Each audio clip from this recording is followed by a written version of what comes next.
I feel as though a slate is setting up well if the pre-show conversation between myself and Brandon Gdula involves the phrase, I wish I could swear on air, because this slate is going to lead to some frustration. It could be frustration due to a lack of value at now, but also because the guys we could turn to as value kind of make us want to yarf. So pretty fun slate for week 16 DFS. I do think there are some good plays, some plays you can feel good about, just identifying who we want to prioritize, how to get there, and much more. We're going to break down all that for today to get you ready for the week 16 NFL DFS main slate. Welcome on into the Heat Check, a FanDuel Research podcast. My name is Jim Sannes. I am a managing editor for FanDuel Research, joined here as I am every Thursday, at least to this point. Going to be Friday next week. More on that in a second. By Brandon Gdula. He is a senior managing editor for FanDuel Research. You can find him on X at Gdula13. He is on Blue Sky at Gdula. Brandon, week 16 sets up as being a very interesting slate. How are you doing today? I'm good. There's so many different ways to go. You kind of started off with the swearing thing. You started off with like week 16 is interesting. But I'll say I'm good. We got some snow overnight, but not too bad. So I'll take that. Hope there's a little snow for next week for holiday purposes. But it's been a little rough here the past couple days. So good that I just have power. Well, I didn't lose power, but good there's no wind. So I think the internet will be good. That way, all of the tilting from last week, the pre-tilt for this week should come through nice and crisp. Yeah. It's going to be intriguing for sure. And to continue the we're off to a good start theme, One-Eyed Jack on YouTube already suggesting just play Debo. Come on, man. Like, I agree with you to an extent, but like, oh, buddy, we're off to a banger start here. You know, you might be right, and I hope that you get to victory lap on Sunday, but okay, this one we can agree with. You're back in the good graces, Jack. No more Amari. We can agree on that. Thank you for putting yourself back in our good graces so quickly. Round of applause for One-Eyed Jack on YouTube, because now we can officially begin the podcast. We're going to dive into week 16, talking about the key injuries to monitor, where we could find some value there. We'll talk about game stacks if they exist. We'll talk about some trends we're keeping an eye on and our top plays at each position on FanDuel for this week. But first, a reminder to make sure you are subscribed to the FanDuel Research Podcast feed wherever you get your podcast. With you every Thursday, typically. Next week and the following week, we'll be with you on Friday instead due to the holiday. We're going to record Friday, noon Eastern, breaking down our thoughts on the week 17 and week 18 NFL DFS main slates, because I don't want to do research on Christmas or New Year's. So we're with you on the Friday for the next 2 weeks. Just subscribe to the FanDuel Research Podcast feed wherever you get your podcasts. You get those as they go live. And if you like what you hear, leave us a 5-star rating and review. And of course, you can stream these shows live on the YouTube page, noon Eastern, the next 2 weeks, Fridays, to get those. Also, check out all of our betting shows covering the spread here. We're going to talk to Megan Payton later on today, get her best bets for week 16 in the NFL.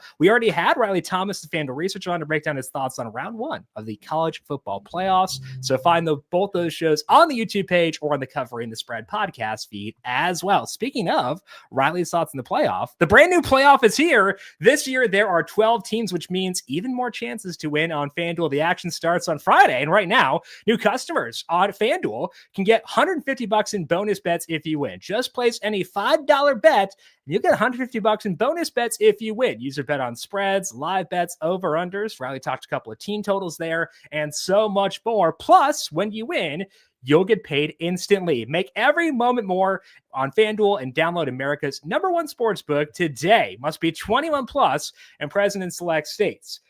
For Kansas, in affiliation with Kansas Star Casino, or 18 plus and present in DC. First online real money wager only. $5 first deposit required. Bonus issued as non-withdrawable bonus bets, which expire 7 days after receipt. Restrictions apply. See terms at sportsbook.fanduel.com. Gambling problem? Call 1-800-GAMBLER or visit FanDuel.com/RG. Call 1-888-789-7777 or visit ccpg.org/Chat Connecticut. Visit MD Gambling Help at Oregon, Maryland. Help is here. Visit gamblinghelplinema.org or call 800-327-5050 for 24/7 support in Massachusetts, or call 1-877-8-HOPE-NY or text HOPE-NY in New York. Brandon, let's kick things off here as we always do with the slate overview for week number 16. Typically, I give you a lead in, but I haven't thought about this in advance. I don't know what my overview is. So I'm going to let you start first. What is your key thing that is on your mind for this week 16 main slate? Value and finding value that I can trust. It's really easy to look at, open up the player pool and say, okay, Josh Allen, QB1, figure out a way to get him in there. Not the easiest to do this week. I'm okay with making certain concessions. I did it last week to get to Josh Allen. It included Amari Cooper, assuming that there would be some role retention. That was not the case. So that was, kind of just eradicated. Josh Allen erased some mistakes, but you can't always erase a zero, which is why we're always hesitant with some of these like real dart throw wide receiver fours who might get 2 downfield passes and it only takes 1. Again, that's not really good process long term. So I think the process was a little bit better for Amari there, but point being, we're kind of looking at a somewhat similar situation this week where we have Josh Allen on the board. We have Jalen Hurts on the board where you could say, okay, I'll just save some salary and get to Hurts. But again, there's not a lot of value. And by value, I don't mean like, there are a couple running backs we'll discuss. Yeah. But they're not slam dunk sort of near lock plays to me. Maybe you feel differently. No, I agree. But we basically have like Brian Robinson at 6,800 on FanDuel, sort of at the low end. Like he's the lowest that I feel good with. Jerome Ford, sure, we can talk about that. But if you don't have value and kind of do that same thing with receiver, not a lot in the 5,000 range. The low 6s is like, okay. It's not just easy to say it's Josh Allen week. So I got to find value. Yeah. So rest up Tony Pollard. Rest up maybe Isaac Arendo. Oh, no. You're the birthday guy. Oh, is it Tyjae Spears' birthday? What's the window for... it depends on how desperate am I to justify this play. Because Tyjae Spears' birthday is Monday. Oh, also, yeah, that Calvin. Counts. No, yeah. Calvin Ridley's is Friday. Do you think there's just like a big birthday cake celebration? Well, Ridley might be like doing some like post-birthday ramifications, shall we say? So I think I lean more towards Spears in that scenario. Okay. Well, just. Also on the narrative front, kudos to Josh Allen for providing us a lot of good data on the post engagement narrative. It's a massive, massive upside. So a good data from Josh Allen. Thank you for your service to the narratives. We've gotten a lot of service and narratives this year, like post arrest narrative for Tyreek and Scotty Scheffler. It's been good. So thank you guys. Appreciate your dedication to the cause. My overview this week is I will accept value where I can find it because there are a lot of studs I want to get to in Chase Brown, Jahmyr Gibbs, Josh Allen, guys like that. Puka, Jamar Chase. Like there are a lot of high salary dudes I want to play. Trey McBride again. Like there are a lot of guys I want to play and they can allow me to get there. So I want to find good value. I don't want to find bad value. And there is some bad value that I can justify out there as always. So I want to find that value, but also like I can't find games to stack. I think that's kind of the key hang up for me this week is I think that Bucks Cowboys is pretty fun, but like you're not finding value there. There are some other games that I'm like okay with stacking, but I'm not enamored with. And I'm someone who tends to view things pretty optimistically. So if I'm struggling with stacks, I feel like you're going to struggle a lot more too. So we'll talk about that as well as we dive into things for today. Let's begin things, though, with the injury discussion for week number 16 and beginning with the big one. That is David Montgomery, potentially done for the year, but maybe not due to a knee injury. Sounds like maybe he has a shot, but that should thrust Jahmyr Gibbs into an expanded role. Other side of that game, Roschon Johnson, full in practice. So it looks like he'll be back this week. We'll talk about the Bears and the Lions in the bookmaker section, but Jahmyr Gibbs is the guy this week for me. The Falcons making the switch to start Michael Penix over Kirk Cousins beginning this week.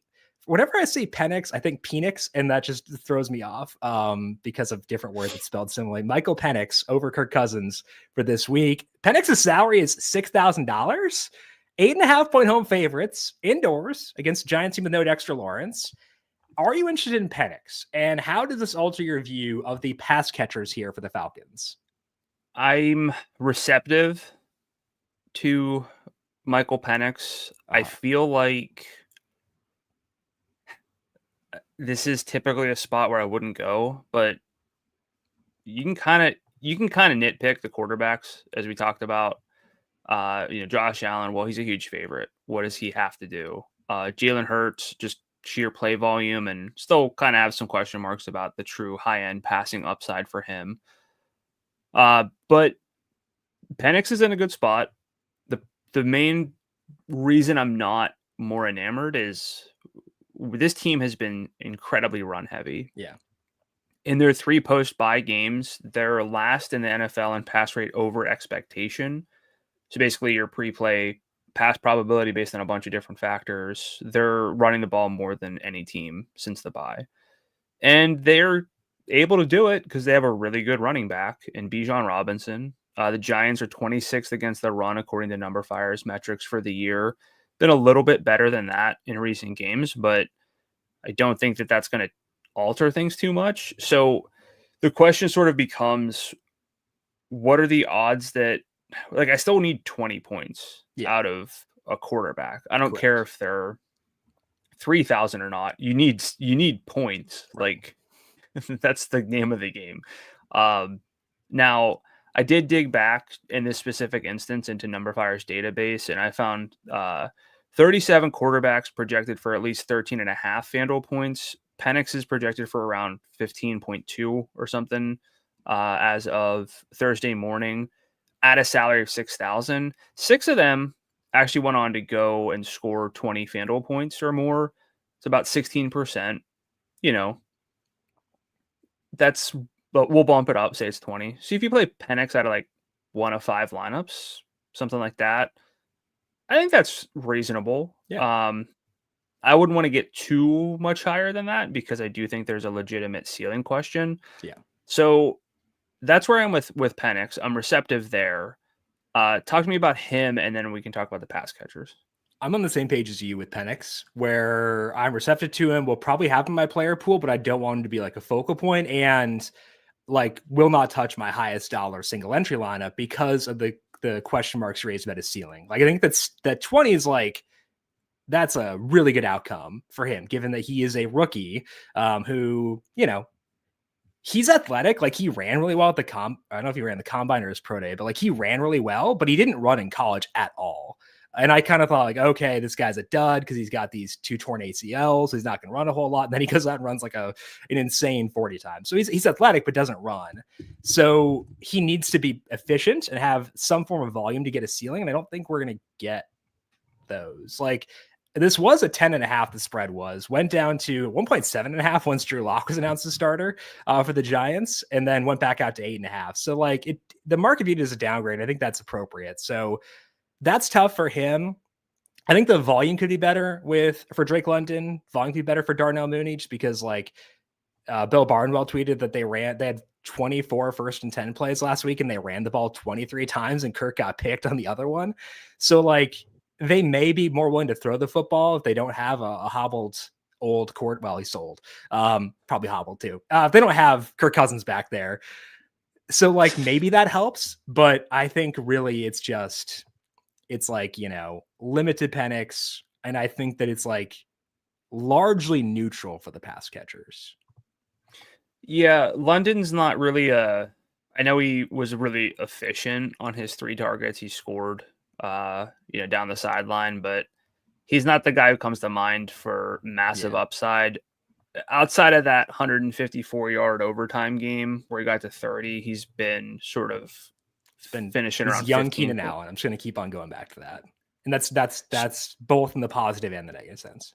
And I just don't anticipate 12 targets for London in this game script, especially with how run heavy they've been, with the spread being what it is. This is still an important game. They're not going to put their win odds in jeopardy here. So receptive is the word I keep coming back to. But where are you with Bijan? Do you think this is relevant for him at all? Okay. Yeah. So Robert on YouTube asked if Bijan is a love. And I think that like, if I didn't have Jahmyr Gibbs at 83 and Chase Brown 82, Bijan would be like a at least borderline love. Having those two guys below him, I think does knock him down a couple pegs, but I still like him a lot. I think he's well worth his salary, 89.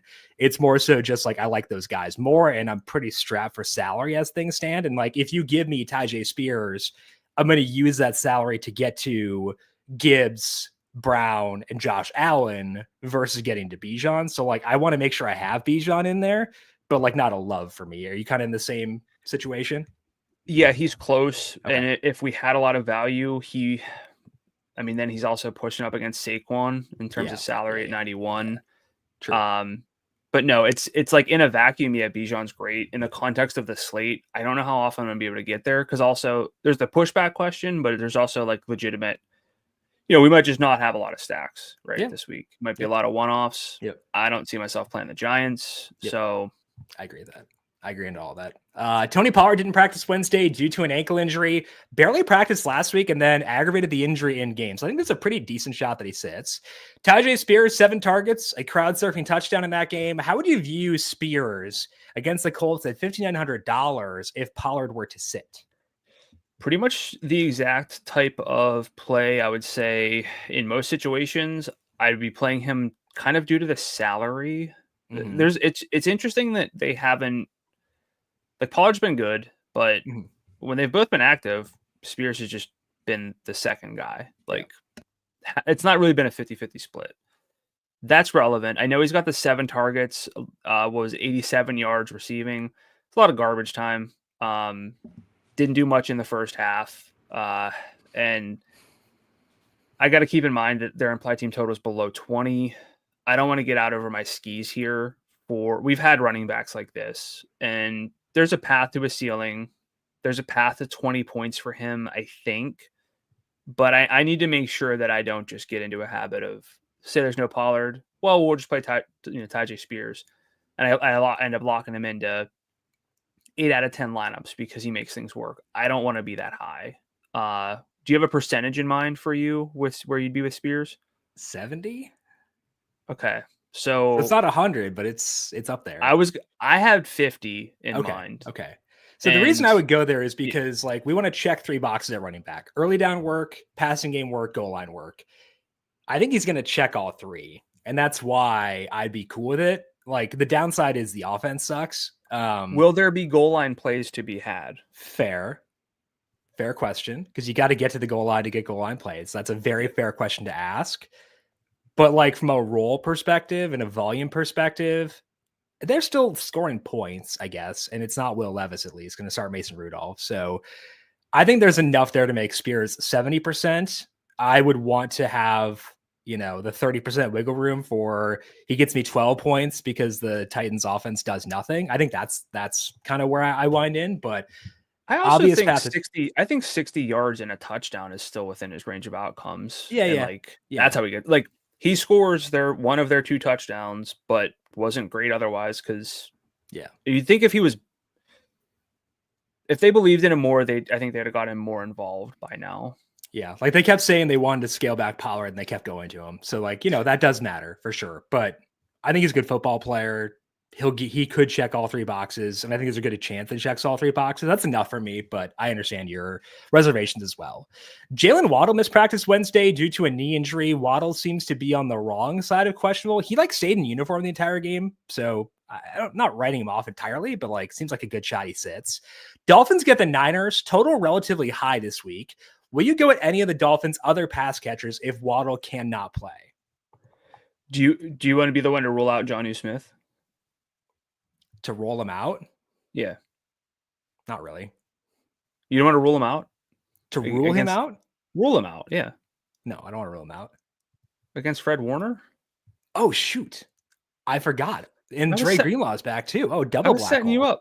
I was setting you up to I'm off my game, man. I didn't even think about that. No, you're right. Oh, my goodness. No, 0. Well, and also, if you think about Tua, where he thrives over the middle of the field, buddy, I got bad news for you, man. I can't get to Jonnu at a salary of 7,000 in such a bad matchup. Tyreek Hill's salary's up to 77, or I guess it might actually be down. I can't remember where it was last week. He was 86 last week, I think. Yeah.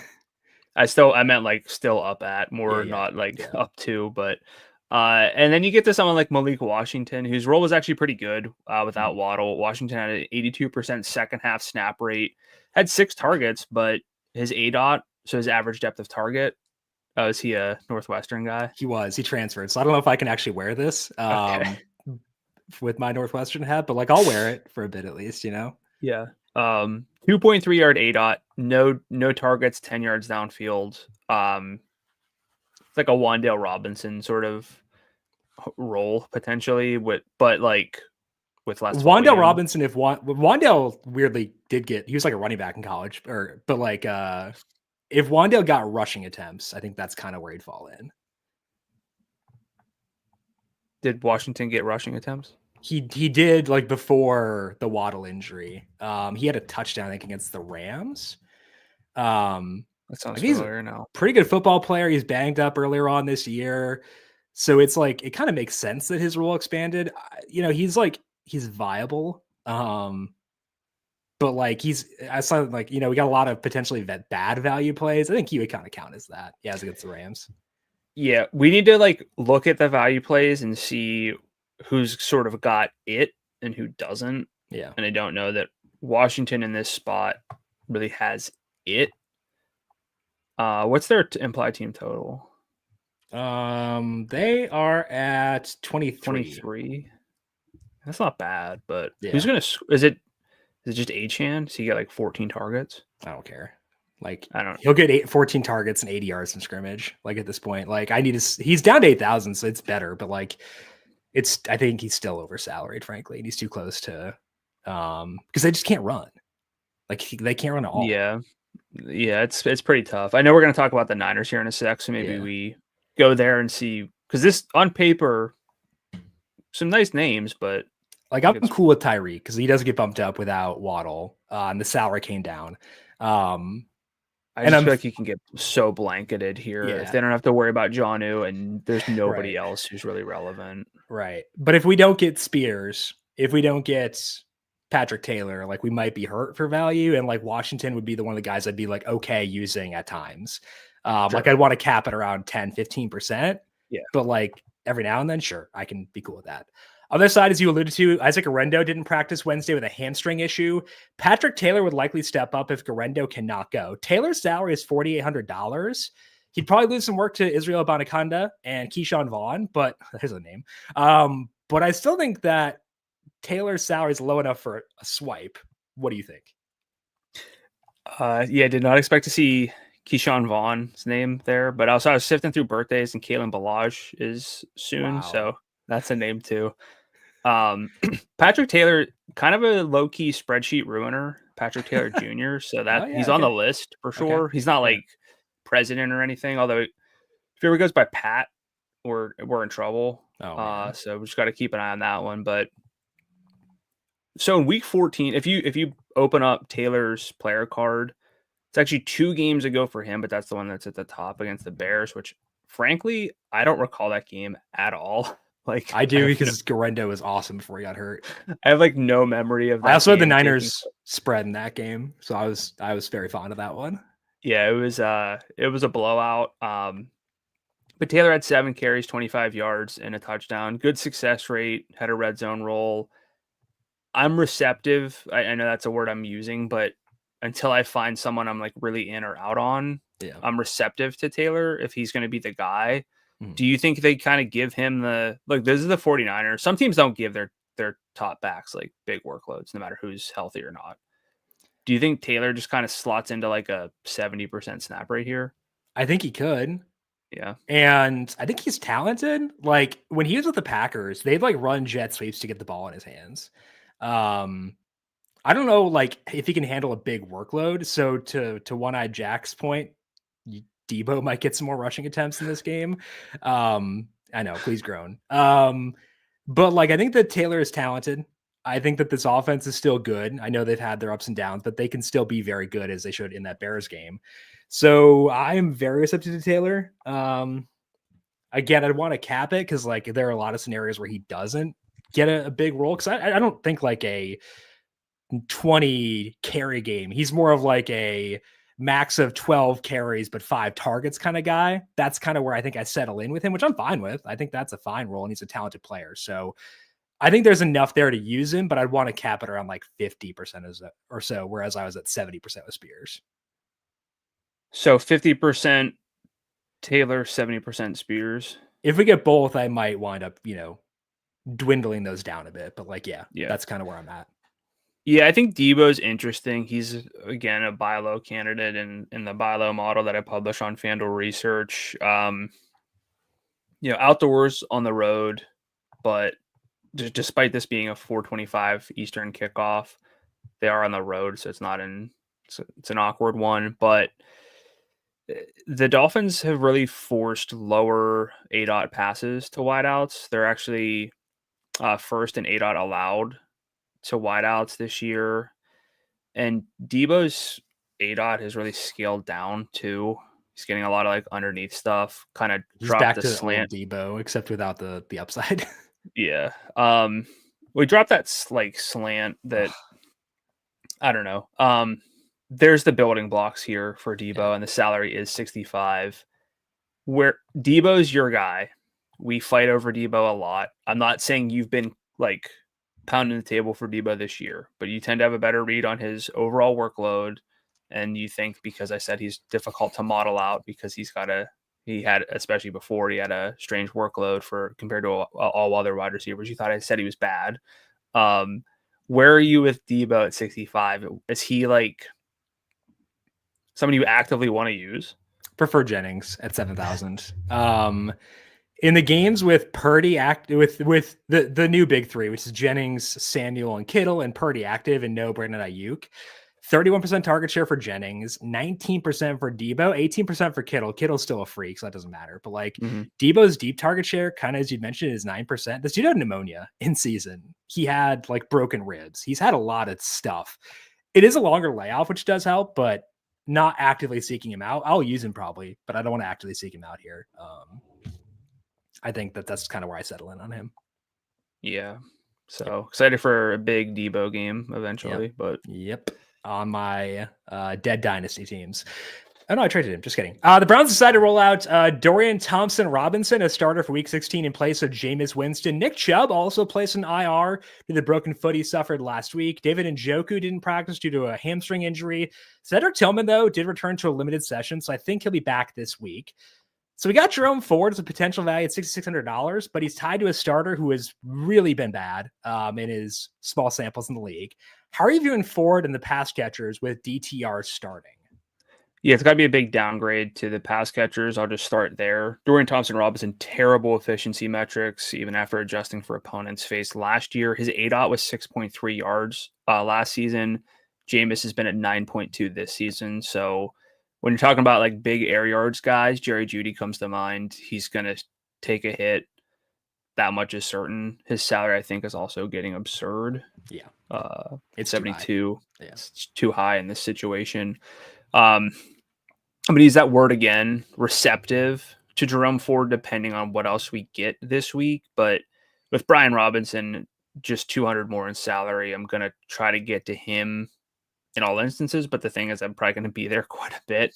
So therefore, it's not just I'll bump up. It's I might already have him in the lineup. So I still need to be receptive. He had a 73.5% second half snap rate last week, had basically a big touchdown run, which I think when Chubb got hurt last year, he did the same thing. He did.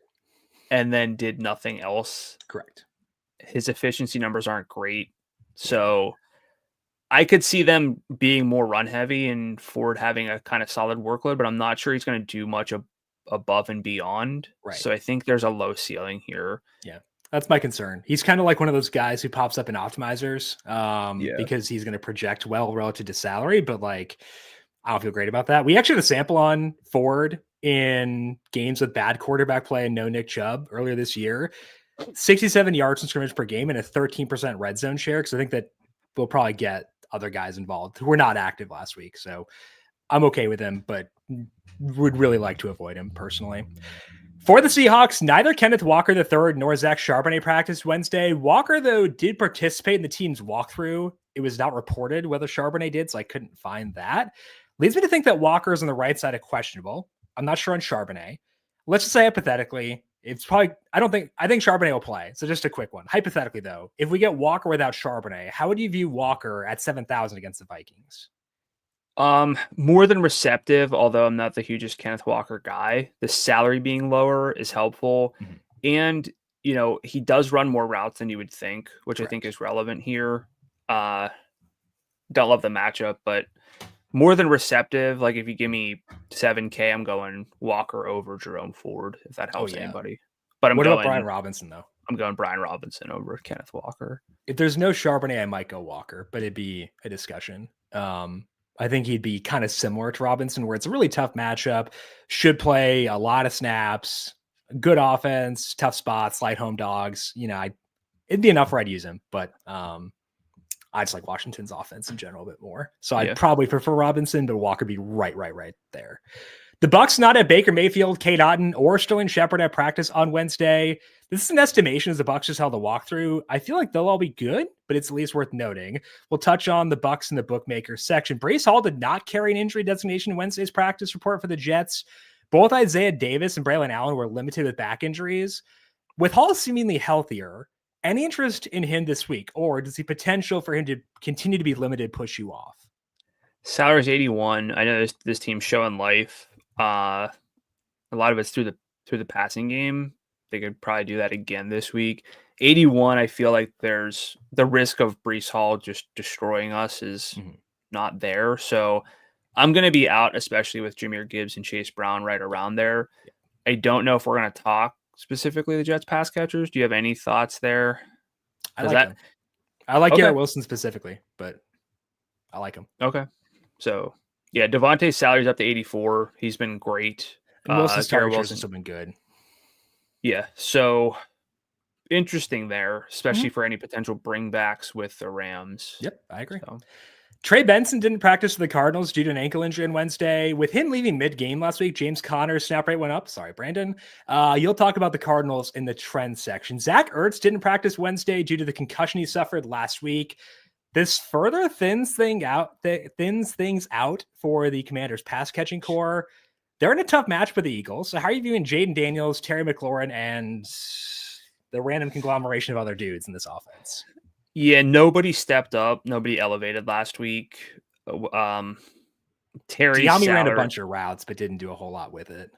Yeah, I mean, at a certain point, I need to see like a pulse. I know you're okay with him. My fear is like Philly's really suffocated play volume on the other side of things, especially with that huge, was it like a 10.5-minute drive? Oh, gosh, it's sick. But by play volume, I think they're facing the second fewest plays per game. It's basically similar like in recent games too. So it's not like it's changing. That's something that you have to factor in. That's why we talk about pace, but it's hard to, you don't want to over account for pace, but it's a concern. McLaurin's salary's too high, I think, for me at 8,000.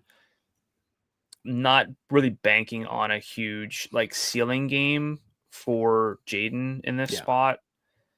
Now, all of that, I know it's a little bit hypocritical. I still like Brian Robinson Jr. a lot. Yeah. His salary's low at 6,800, low enough for me. He had 24 opportunities last week.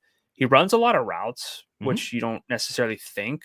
3 targets on 17 routes last week. Good red zone share. So there are imperfections here, but the salary helps account for it. So Robinson is shaping up to be, I don't want to say the only commander I'll play because I might get to like a differentiation Jaden Terry stack, but I have a clear preference here.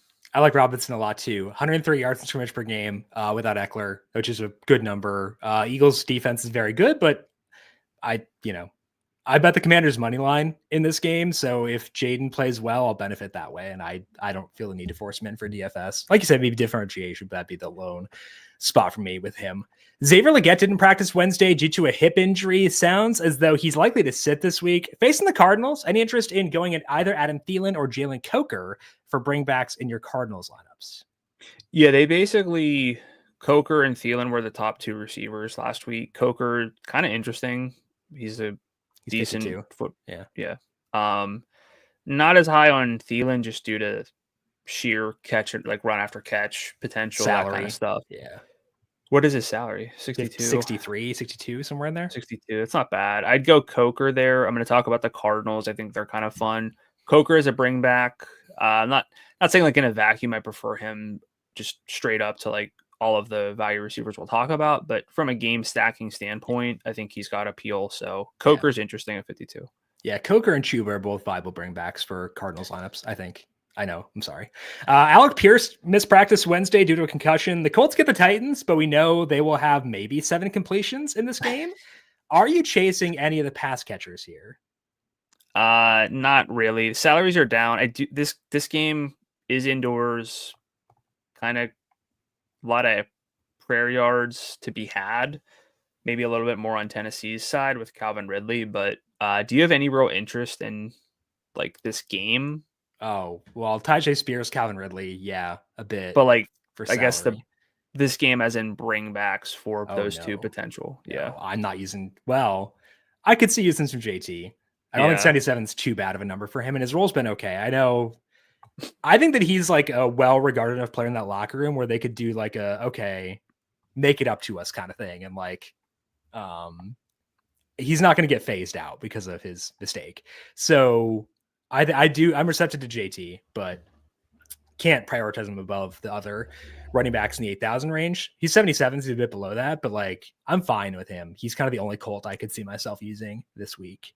Aiden O'Connell should start for the Raiders after logging a full practice on Wednesday. They face the Jags, who are abysmal. I thought it was an error when I was looking at their like net expected points data on defense, but it makes sense. How does this impact your view of Jacoby Myers and Brock Bowers? I mean, they gave up what, like 150 yards to Devontae and like 198 in the second half. Was it like the final 4 minutes or something? Yeah, it was 130, I think, in the final 4 minutes. Yeah. So this is a team that like I don't dig into a lot because it's sort of Bowers and occasionally Myers and get out.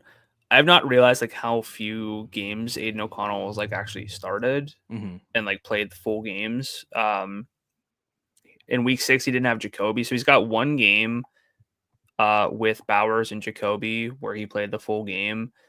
He just peppered those guys. Bowers had a 41% target share and Myers was at 32%. They each had double-digit targets and over 100 air yards. Bowers' salary is kind of elevated at 77, but it should be because he's really good. Myers at 67, I think, viable. I can't get to, well, actually, I don't want to say that. Where's our guy, Brian Thomas? 73. Junior. Spreadsheet ruiner as well. But 73, like a BTJ Bowers stack is interesting. Brian Thomas, he's like kind of on pace for setting some rookie records, which is sick despite everything. So where are you with Myers and Bowers this week? I like Jacoby a lot, frankly, at 67. It's not a bad range at receiver. You've got Juwan Jennings or Garrett Wilson, 71, Juwan Jennings, 7,000, Marvin Harrison Jr., who we both like, is 68. Debo 65, DJ Moore 63. So like there are guys in that range, but I think like Jacoby is like pretty solid given the matchup. Given I think O'Connell was like competent enough, and they can't run. Like they lost another running back this week in Sincere McCormick, so it's like they can't run the football. They couldn't before, but they definitely can now. So volume will be there for Myers. I think that's enough against this defense. Yeah, I think he's interesting. Bowers versus some other tight ends, I think, is a conversation, but you're gonna have to kind of pick. Because value's hard to get up there, but I think you can do it, and I think you probably should do it with 3 guys who can really bust open the slate, in my opinion. I think it's a fair thought with tight ends to potentially still try to get there, especially if we get Spears, if we get Taylor or Patrick Taylor. Think that I'm open. Like if you use, I feel like if you use Michael Penix, you got to find upside somewhere. Yeah, I agree.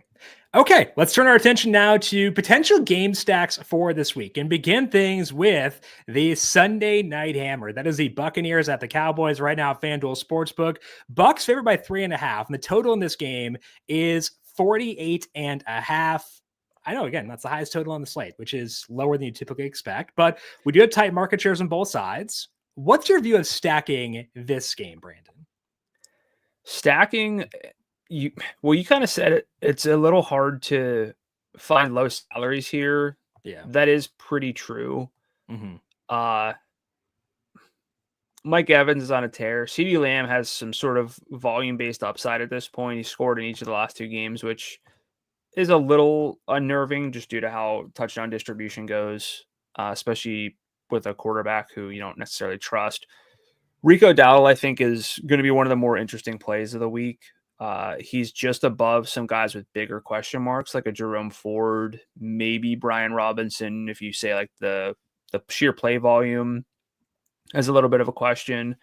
Really good workload last week yet again. Was efficient, just didn't score. Didn't get any targets, but had a pretty good route rate if my memory serves. I'll double check that here. But I think this one, at least you can kind of click the names that make sense and get out. And you don't have to this is not like a traditional heat check game stack. It's not like Bills Lions where you're trying to get different iterations. It's pretty straightforward. I think the real question here is, do you like Baker Mayfield enough to sort of put him on the list? On the list, yes. And I think he's at least like I can't decide who my QB2 is. And like what I had to do is kind of like go through different quarterbacks and decide like, okay, is this guy in consideration for QB2? I think Baker's at least a guy I would like throw in the mix there. Is he likely to be my QB2? No. And this is behind Josh Allen, to clarify. He's not likely to be my QB2, but like I'll probably have him in my player pool, in part because it's like fun to have I still got Baker to fire, kind of thing. And I know if Baker goes off, I know it's going to go through Mike Evans. I think there's value in that too. So like a Baker, Evans, Dowdle stack, that's pretty nice. And I don't mind that at all. So Baker's at least in the pool of consideration for me. Yeah, Dowdle's 70% route rate last week, just no targets. So good with that. Baker is kind of a name I keep going back to a little bit. Yeah. Same for you. It's like, who's my QB2 behind Josh Allen? Mm-hmm. Now his salary is dangerously close to Jalen Hurts, who could just walk in 4 touchdowns basically. Correct. So that's not lost on me. But if I'm betting against that happening, then Baker does kind of pop. He's also getting access to a second pass catcher who's relevant in Jalen McMillions, as we've been calling him on Slack. He's kind of elevated lately. He's got target shares above 20% each of the last 2 games. He's a good football player, I think. I think he's got a path to a ceiling, both with big plays and touchdowns. So I don't mind that. We're talking like we need to find value. Like Rico Dowdle, Jalen McMillan, mini stacks. Sure. I mean, that's more appealing than a lot of what we talked about so far. Yeah, it really depends on how much you buy into McMillan getting a post-bye bump. In the 4 games since their bye, he's at 1.6 yards per route run, which is still not amazing, but it's a yard better than what he was at before the bye. And he's earning more target. I think it's 17.5% target per route rate. Maybe some movement the past couple weeks to earn Baker's trust as well. So I think he's trending up. 58's kind of high. I was kind of hoping he'd be 55 or lower. So it's like, do you prefer McMillan with a 16% target share, Rome Odunze with a 22% target share, or Calvin Ridley with a 30% target share, with obviously varying levels of quarterback play? I think he's in that discussion, so I don't mind him. And I'm cool with him. I also will note homecoming narrative for both Baker and Mike Evans. Last year they played in Houston, so Texas game for them there. The Bucs scored 37. Do not look up what Baker and Evans did because it was not amazing, but they scored 37 points. If you told me if they scored 37, I'm probably going to have a lot of Baker and Evans. So I think that we can feel good about those guys. I really don't think I want to use Lamb a lot, even as a bring back. Like that salary's just really high for a guy who's not getting deep targets. But I like Baker, like Evans, okay with McMillan, like Dowdle, and I'll have some Bucky. Old Truckee Irving looked good again last week. He was on the injury report on Wednesday, but it was not due to the back and hip injuries. It was more so due to rest, I believe. And he looked explosive on that long run last week. The Cowboys ranked dead last against the rush. So if we're all going to gravitate towards Chase Brown, Jahmyr Gibbs, justifiably so, I want some Bucky in there a bit too. And like I talked before about having only 70% Spears, 50% Taylor, it's because I want to maybe have a lineup where I have Bucky, Brown, Gibbs, all 3 in there if I can find value elsewhere. Because I think that build could be pretty interesting and pretty fun. So are you interested in Bucky at 78? I sure am. Okay. It's just going to be hard to get there with Chase Brown and Gibbs so close. Right. But in differentiation stacks or a running back stack, I think is relevant. Mm-hmm. Just to sort of follow up on McMillan, maybe sell you on him a little bit. I know you cited the 4-game post by sample. He was kind of still limited in that first game, still kind of limited in that second game. But since in the last two, and if maybe this is cherry picking, maybe this is indicative of a role change. It's a role who could say kind of situation. 24.5% route rate and 2.53 yards per route run in the last two. Okay. Where I think things may be changed, maybe not. Maybe it's just fluky, but I think we can do a little bit worse. I think the real question here is if you're not on Lamb and you like Rico just fine, is there any other Cowboys you can get to? Nope. I don't think so either. Not even tempted. Like Jake Ferguson's salary is low at 53, but it's low for a reason. So I think for me, it's really a get in and get out kind of game. Give me some Baker, a little bit Truckee, Rico, Evans, McMillan, log out. I think that's kind of the way it breaks down for me. Yeah, same here. Okay, let's go to our second game then, which is between the Lions and the Bears. Right now, FanDuel Sportsbook, Lions there by 6.5, and the total in this game is 47.5. Lions defense is insanely banged up, and offense now more predictable with David Montgomery sidelined. So how are you viewing the Lions here, and any bringbacks on the Bears side? Probably going to try to get to 100% Jahmyr Gibbs and just worry about it later. I think and Chase Brown's right there. A fair endeavor. Chase Brown's right there. I get that. But one guy's already at capacity with what his workload is, and one guy's salaried at basically the same number while getting like a 60% workload. If you just sort of estimate it there, he is really, really good at football. The biggest concern here is maybe that he just gets like kind of an Alvin Kamara-esque, like 140 yards, no touchdowns, just because this team will throw the ball and do different stuff in the red zone, which is a little bit of a concern. But I do think that, obviously not having David Montgomery is going to help Gibbs's red zone role. But even with that, things are still a little bit dispersed. They're kind of just like the Chiefs come to mind, where it's like, oh, Dan Skipper caught a touchdown. Cool. Like, Tim Patrick, Noah Gray, all these like Juju Smith-Schuster. Okay, whatever. Like, this is just how these teams operate. But Gibbs for me, top play of the whole slate. Not going to overthink that one. That includes Josh Allen because he's hard to get to without value. And I think eventually we'll talk about Allen and why we're a little bit maybe hesitant of like true ceiling. But Gibbs is number one for me here. Any top priority on the slate for you at all positions? Yeah. I agree.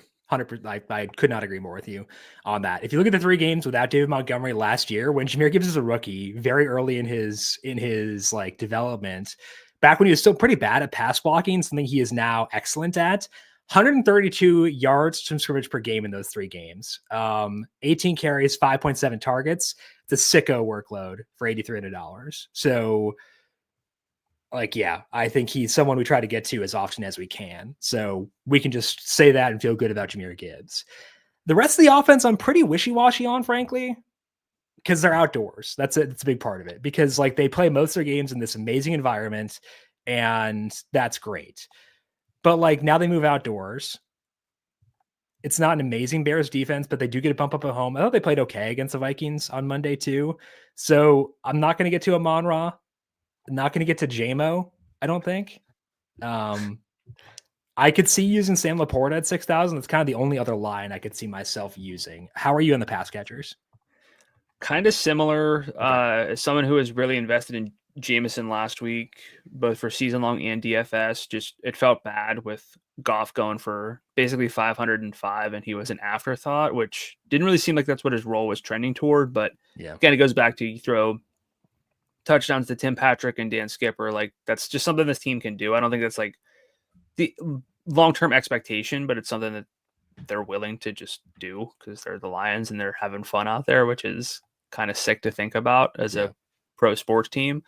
But I can't really get overly excited. Amon-Ra, I like him. He kind of did exactly what I know his true ceiling game looks like. He does have that 50-yard catch. Did you just type in? Well, I was going to see if Equanimous is still on the Browns because he used to be, but he's not. I The Bears, had to check. What's that? If he's still on the Bears? Yeah. He used to be. I don't know where he plays now, but I don't know. It's real kind of who could say. No way to find out for sure. So, New Orleans Saints. I have no recollection of him being there. Okay. That sounds vaguely familiar, but you could be lying, and then I would. I mean, everyone who's like had a cup of coffee is on the Saints. Like Dante Pettis is returning punts. That was in 2024. A lot of throwback names on the show today. Cedric Wilson's there too. Yeah. But yeah, like Amon-Ra, he's sort of at capacity at 86. He should never really be in the 9,000 range. Glad he's not. I mean, would just be nice. I could rule him out there. Yeah. Jameson, again, outdoors, like you said, bump down there. Laporta still tied to a higher implied team total on the board. I don't want to lose sight of that. Yeah. They are third in implied team total. And of the three teams with a total of 27, this is technically the tightest spread at 6.5. So that's interesting. The Bears have some bring back options. They do. So let's talk about those. So, yeah. So, because like we're going to have a lot of Gibbs. Mm-hmm.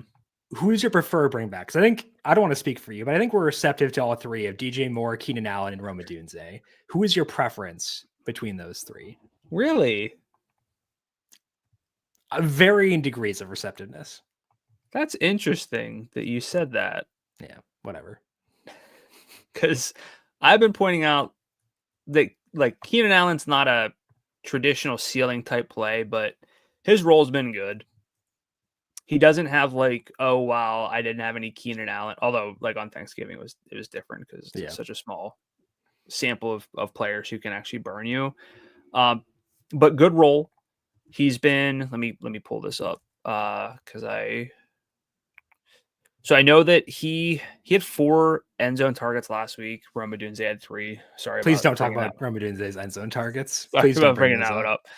But Keenan led in targets again. He had 13 last week, and while DJ Moore out targeted Rome Odunze 8-7, Moore did not get a single downfield target. Allen and Odunze accounted for all 12 in the offense, and Allen had 7. Odunze had 5. Rome is like one of the biggest air yards regression candidates in football. Still, he's also still a touchdown regression candidate. So sorry again. I just can't trust. Like at a certain point, I need to see it. I'm not saying it's necessarily all his fault, but that all kind of points me to like the best play who's been producing and getting the work is actually Keenan Allen. So, I mean, producing, I think that's actually more DJ Moore. I know that like the downfield work has not been there, but like he's gotten 106 yards and 97 yards in their 4-game sample with Thomas Brown calling plays.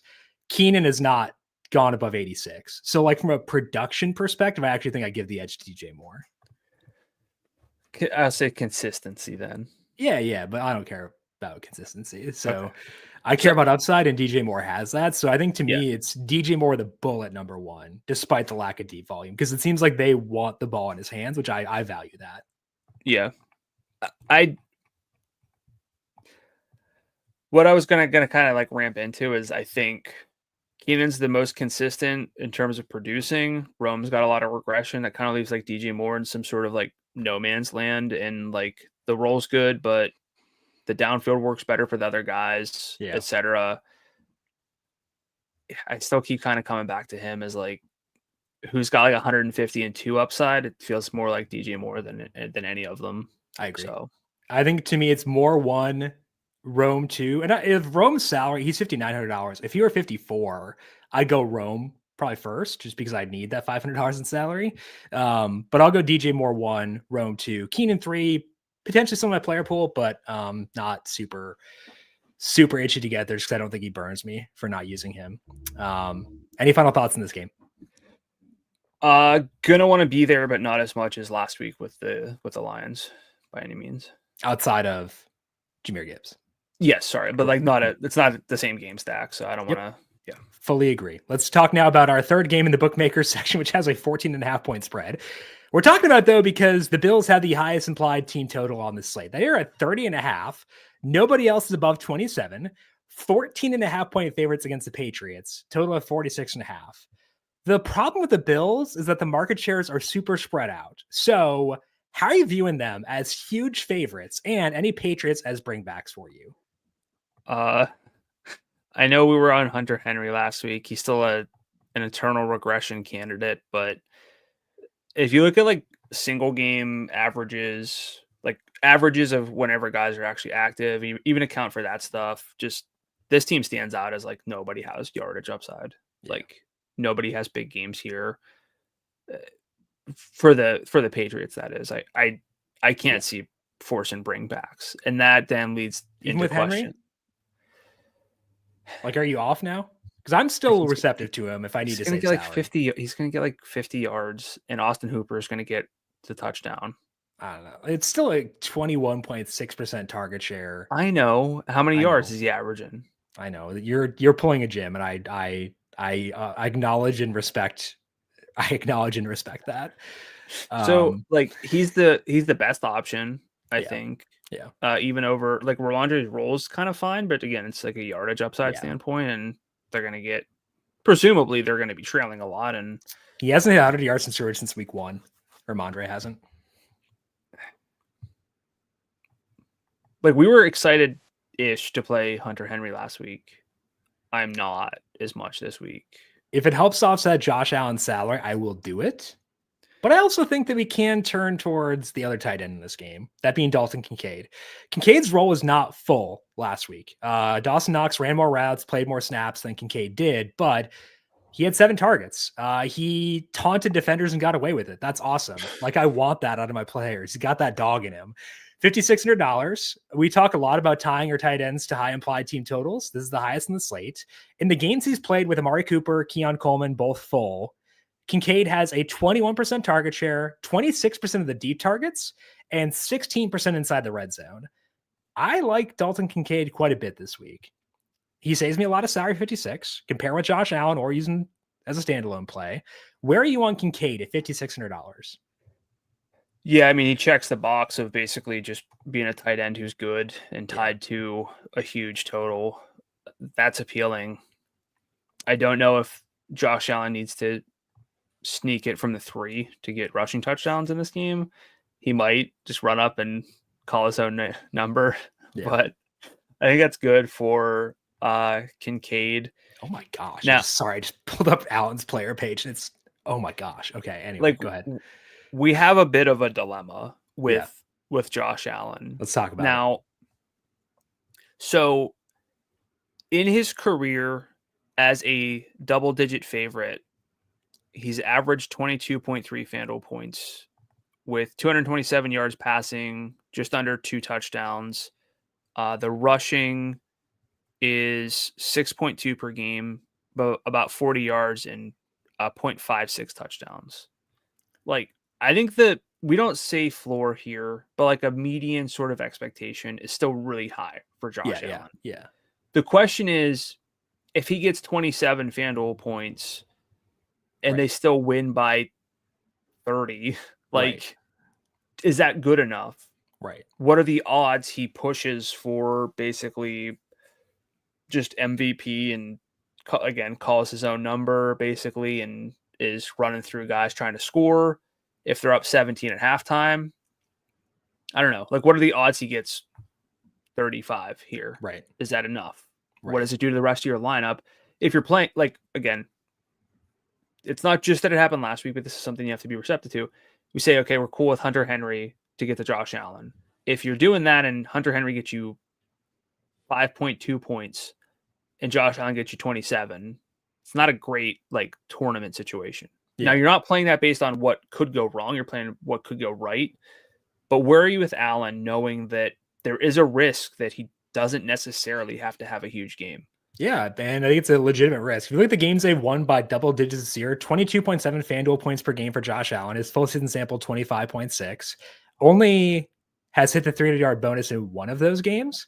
So, like, there's downside there. However, I need to, like, keep reminding myself that, like, if they win this game 40-0, there's a chance that he hits 3 rushing touchdowns that gets them there from Josh Allen. So I need him in my player pool. Without a doubt. He is a top quarterback on the slate, but it's not a situation like it was last week where Josh Allen was a quarterback on like 50% of my rosters or whatever it is. It's more like, okay, Josh Allen's my QB1. I wind up using 4 quarterbacks and kind of spread them 25, 25, 25, 25 kind of situation. So I think it's a situation where I still want as my quarterback 1. I'd like him to have slightly the highest, most exposure to him among any quarterback on this slate, but it's not I'm just going to build around this dude in every freaking lineup and figure out the rest from there kind of thing, which is like a downgrade from where he has been the past 2 weeks, again, which is insane. But it's still a good enough situation where I wanted to be my quarterback 1 just by a smaller margin than usual. So I've got an 18-game sample for him as a double-digit favorite, which is kind of wild to think about, but also kind of makes sense because he's played a lot of weak. Are you looking at that sample right now? Yeah. Can I ask you to change that to be just the past 2 years when the tush push has been in play? Sure. Okay, thank you. What I was going to say is he's gotten to 29 FanDuel points in 5 of those 18 games, which is about 28%. So it kind of falls in line with your 25%. Yeah. Last 2 years.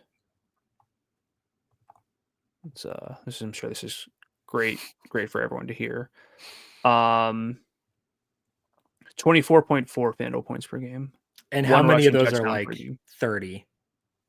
Got to open up the new tab. Sorry.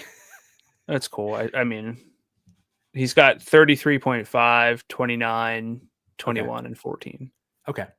So, yeah, I think he's worth being the quarterback 1, but just not as heavy on him as we've been the past couple of weeks. That's where I settle in at. But now, we've been talking about this like a negative connotation. We still have him as our quarterback 1. I want to reiterate that, correct? Yes. Okay. You're building, let's say you can only build 1 lineup this week.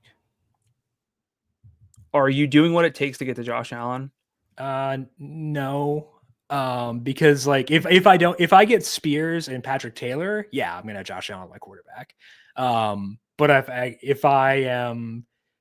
it's a situation where using Josh Allen cost me Jahmyr Gibbs and Chase Brown together, then I'd rather prioritize those guys. So to me, prioritization of studs, let's do it this way. Prioritization of studs, Jahmyr Gibbs 1, Chase Brown 2, Josh Allen 3. How about that? I'd go Allen over Chase Brown, I think. So Gibbs 1, Allen 2, Chase Brown 3? Yeah. Okay, cool. I'm fine with that. Any swipes for you at Keon Coleman in this game? I'm not talking about the backfield. The backfield's the worst. Well, I think there's a chance that like James Cook has 100 yards and 3 touchdowns, but I'm not going to play him. I don't know. Coleman's fine. I'm kind of viewing him like a tight end, where huge implied team total. They should be very efficient in this game. Wind speeds are 2 miles per hour in Buffalo in December, so that helps. And so I'll have some Coleman at 53 just because like there is a real scenario where he gets you 2 touchdowns on 6 targets or whatever. So I think that's enough. Yeah, I'd rather not. Okay. But if that's what it takes, again, the correlation's there. Okay. All righty. Let's transition now into our trends discussion for this week. You're going to start things off by talking about the Arizona Cardinals. They are on the road taking on the Carolina Panthers. Very good matchup and pretty concentrated target shares across the board here. So what do you see when you dig into the Cardinals' usages of late? Yeah, they got to win. So that's good. They're not eliminated with a loss. So there's no like, well, they might take the foot off there's none of that. So the road favorites against the Panthers, who are 31st in adjusted pass defense on the whole year, according to NumberFire's metrics. Kyler Murray's EPA numbers aren't great, but they are positive, and his passing success rate's strong, so that's nice. But he's faced a lot of tough defenses, which is interesting. He's had just 3 matchups against teams that are 20th or worse in adjusted pass defense, according to NumberFire, and just 1 since week 4. It was last week against the Patriots. In that full sample, he's averaged 8.7 yards per attempt with 0.37 passing net expected points per dropback, which again doesn't really mean a lot. League average is what, like 0.11 this year, somewhere around there. But if you set the baseline at 0 and you play just to expectation, he's at a plus 0.2 .26, which is really sick. His success rate's almost 54%. Now he's thrown just 26 times per game in that span for 211 yards per game. So this is kind of a less about Kyler Murray being in that conversation, although I won't lie, I'm receptive to that. If I'm going to use the word of the week here, receptive. But that efficiency helps. And in these games, Trey McBride has a 31% target share for 77 yards per game. And believe it or not, no touchdowns because he's not scored a receiving touchdown yet this year. Marvin Harrison's at 27% for 69 yards per game and a touchdown per game. And since they're week 11 bye, so it's 4 games, McBride's at a 35% target share with 96.5 yards per game and a 47% red zone target share. I remodeled my expected touchdown number, so I have things, play by play, week by week. He's at 2.3 expected touchdowns total just since the bye. And Kyler's basically come out and said that he's going to score soon. That's fun. But I think Marvin Harrison Jr., who Jim has pulled up for anybody watching at 6,800, is pretty interesting. He's got a 22% share in this sample, but 47% of the air yards and 21% of the red zone targets. He has scored twice, but 20% of the red zone looks scored twice, but 3.3 expected touchdowns since the bye. He gets a lot of end zone targets, which is really fun. James Conner, consecutive games with over a 70% snap rate should remain relevant as the Cardinals are vying for a playoff spot. Salary is elevated. It's hard to put him in that conversation of Gibbs and Chase Brown, but 122 and 138 scrimmage yards in his last 2. Panthers are not great against the rush. I struggle with the Cardinals. It's easy to sort of talk yourself into them a lot. They've burned me in the past. They might burn me again this week, but I kind of like them. I know we're going to talk like Trey McBride being in that conversation for an eruption game eventually with multiple touchdowns. Marv, we haven't talked about really in a while. James Conner we might like, but it's hard to sort of justify him. Where are you with the Cardinals, and is Kyler Murray on your radar at quarterback? No. A guy who I dislike, who is outdoors now, indoor team going outdoors, that's enough where I'm not going to get Kyler. But I do like all 3 of Conner, McBride, and Harrison. Conner, likely no Trey Benson in this game, no Amari DiMercato as well. That's going to bump up him from a workload perspective, and he's already at a 46% red zone share, only 95 yards in scrimmage per game, but that should get bumped up with those guys out. So cool with him. Definitely not a priority above Gibbs or Chase Brown, but I'll mix him in 20% or so. McBride, $7,500. If you look at just the games he's played, not even looking since the bye, he has a 37% red zone target share this year, which is hilarious given the lack of receiving touchdowns. Marv has a 51% deep target share, so I'll both those guys in my lineups. The question is, do you prioritize Trey McBride over Brock Bowers, George Kittle, and those guys like that? I tend to lean yes, as McBride and the top guy in the high salary range. Same for you? Yeah. Okay. I think so. Just he's an eruption waiting to happen. So is Kittle, so is Bowers, but sure. It's kind of a take your pick, honestly. Yeah. A little more game stacky. We talked about Coker. Yeah. 52. That's interesting. But any Marv for you? Can I talk you into him at all? Yeah. I'll have Marv. I talked before about liking Juwan Jennings at 7,000. I like Jacoby Myers, but Marv's in that mix too, to me. Again, overall this year, 22% overall target share, 51% deep. You kind of wish he would have fewer deep targets. He kind of has the Calvin Ridley of 2023 issue going on for him where it's all deep and therefore he catches nothing. But he could get you 150 and 2. That's something that could happen for sure. So I prefer him over McBride in large part because of the salary, I think, which feels bad, but I do think that's where I wind up for this week.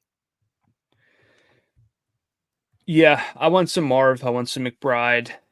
I think this is a fun little, fun game potential for mini stacks with either Chuba or Coker. But you don't have to dig too deep. Kind of who to play. Yep, I agree with that as well. Let's talk about my trend, which is the Cleveland Browns defense, because last year The Browns defense was a force and a team we generally avoided in DFS, but that has not been true this year. I think we should be pretty high in the Bengals against them this week. Overall, the Browns are 18th in number fire's schedule adjusted defensive rankings, 23rd against the pass, 16th against the rush. Things have been trending down for them as well because they lost linebacker Jeremiah Owusu-Koramoah, JOK, before week 9. If you look since then, they've averaged 0.11 passing or NEP per play allowed defensively. It was 0.07 before that. Also, recently lost elite corner Greg Newsome for the season. So they're a team that we can target with opposing players, which is great for Chase Brown, who's at 121.7 yards in scrimmage per game without Zach Moss. He's a core play for me. Again, $8,200. Maybe tough to get the passing game with so many good high salaried running backs, but T. Higgins is at $7,800. Still a 26% target share in the games he has played, 28% in the red zone. We know what Jamar Chase can do. Joe Burrow's salary is $83. That's low enough where he is in play, especially on a slate where quarterback after Josh Allen is lacking. We were talking before about Baker, and I said Baker's in the QB2 bucket. I think Burrow's there, and I'm probably higher on Burrow than I am on Baker. So I think we agree on Chase Brown being a really good play. But is the Bengals passing game attractive enough for you to go out of your way to roster them specifically? Go out of my way for probably, yeah. If the slate is what it is. Burrow is the name I keep going back to. Mm-hmm. So basically, we got to figure out Hurts.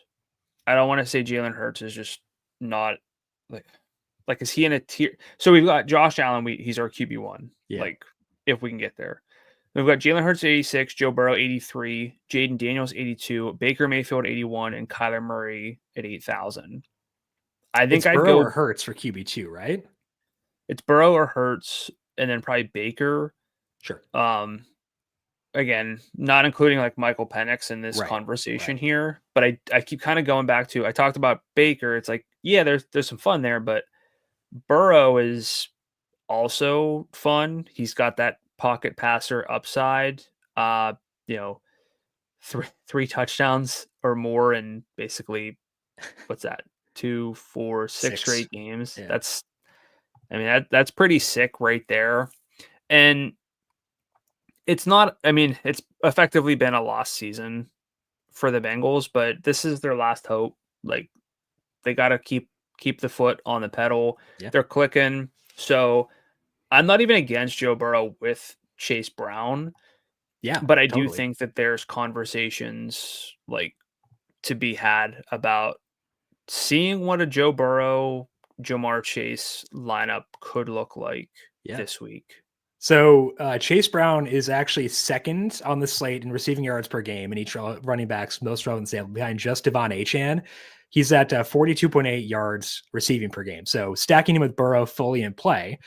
And Chase 95 has 50, 60 point upside, which is, I guess 50, 60 might have been aggressive, but like still, he's well worth $9,500. So like, I will do, it's almost lock. I'm bored. Put in some FOMO lineups. I will like have Jamar Chase as like one of my FOMO guys always, but he might, I don't know.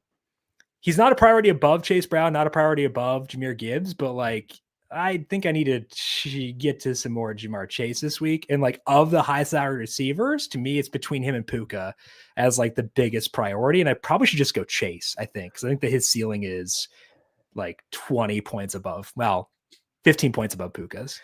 Yeah, I love Puka Nacua, but yeah, Jamar Chase he's at home. He's also Jamar Chase. Correct. If he scored, what's the number of yards where you'd get surprised? And I'd say like 340. I'd be like 240. I'm like, wow, like that. He had 177 last week, or 2 weeks ago. No one batted an eye. I know. He had 264, but like I was also going to do like touchdowns. Like if Jamar Chase has 3 touchdowns, you're gonna be like, what? Like no, it's gonna be like got 4. Be like, wow. So maybe like that's telling. For Puka, those numbers are a lot lower. He's right. Great. His target shares are phenomenal. He's just been the guy for them.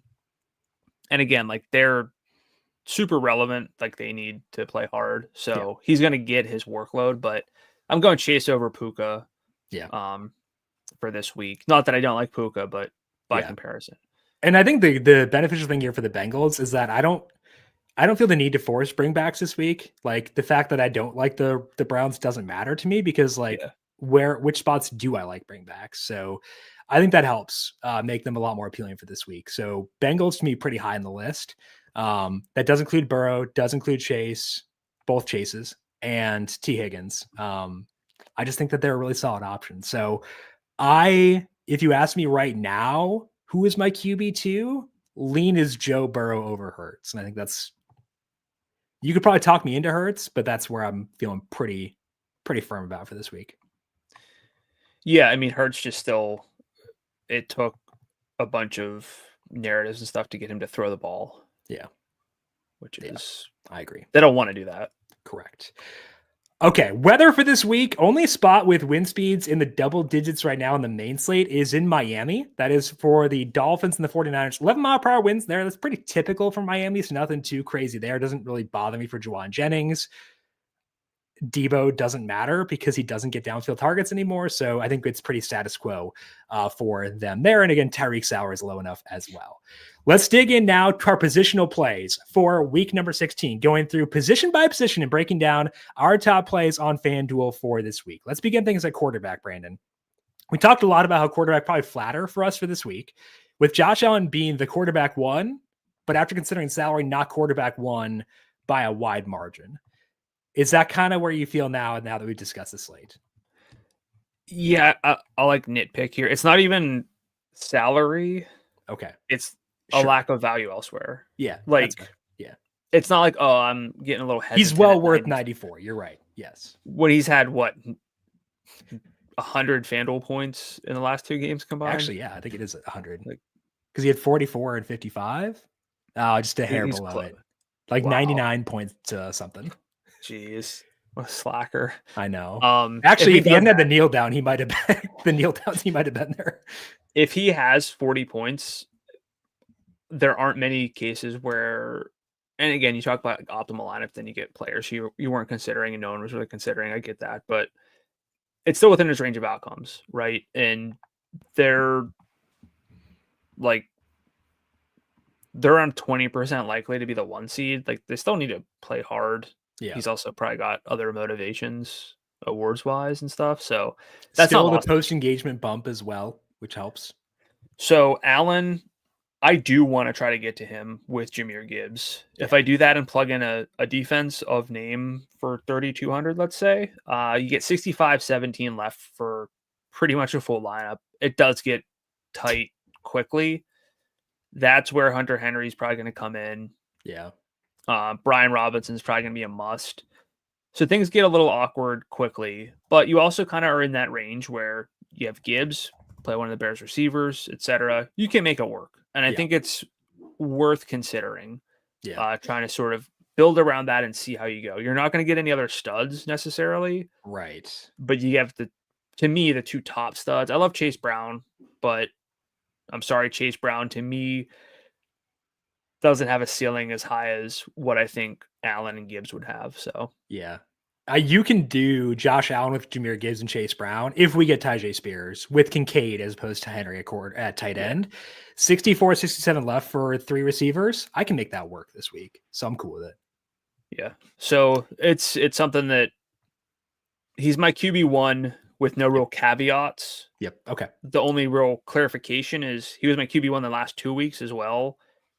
I'm just a little lower due to the fact that you're kind of, as of now, Thursday morning, you have fewer paths to get to him. So he's my QB1 by a mile. You're warming up to Burrow, QB2, you said? Yes, I think so. I think it's him above Hurts. Do you agree those are the top two considerations for you? In that tier, yeah. Okay. It's one of the two. Burrow actually rates out better for me in my range of outcome simulations, which is interesting, which accounts for sort of like your floor and ceiling outcomes and probabilities. So that's nice. But Hurts, I mean, Jim has his player card pulled up. It was his most passing attempts since I think week 4. He got to 32, which is like, I want to say that might be like league average. It's like 32 attempts per game, something around there. he's almost never going to get the 300-yard bonus. You're basically banking on the fact that he scores on the ground multiple times for him to get to 30, which if anyone can do it, he can. It's a little, I think Joe Burrow is going to have a nice game too. So I'm going Burrow over Hurts. Yeah, I think so too. When all is said and done, like it's a big game for Hurts, but it's not a must-win game. Whereas for Burrow, it's literally a must-win game. It's absurd that Hurts with his goal line role is not a bigger threat for like 35, 40 FanDuel points. I agree. It's just yeah.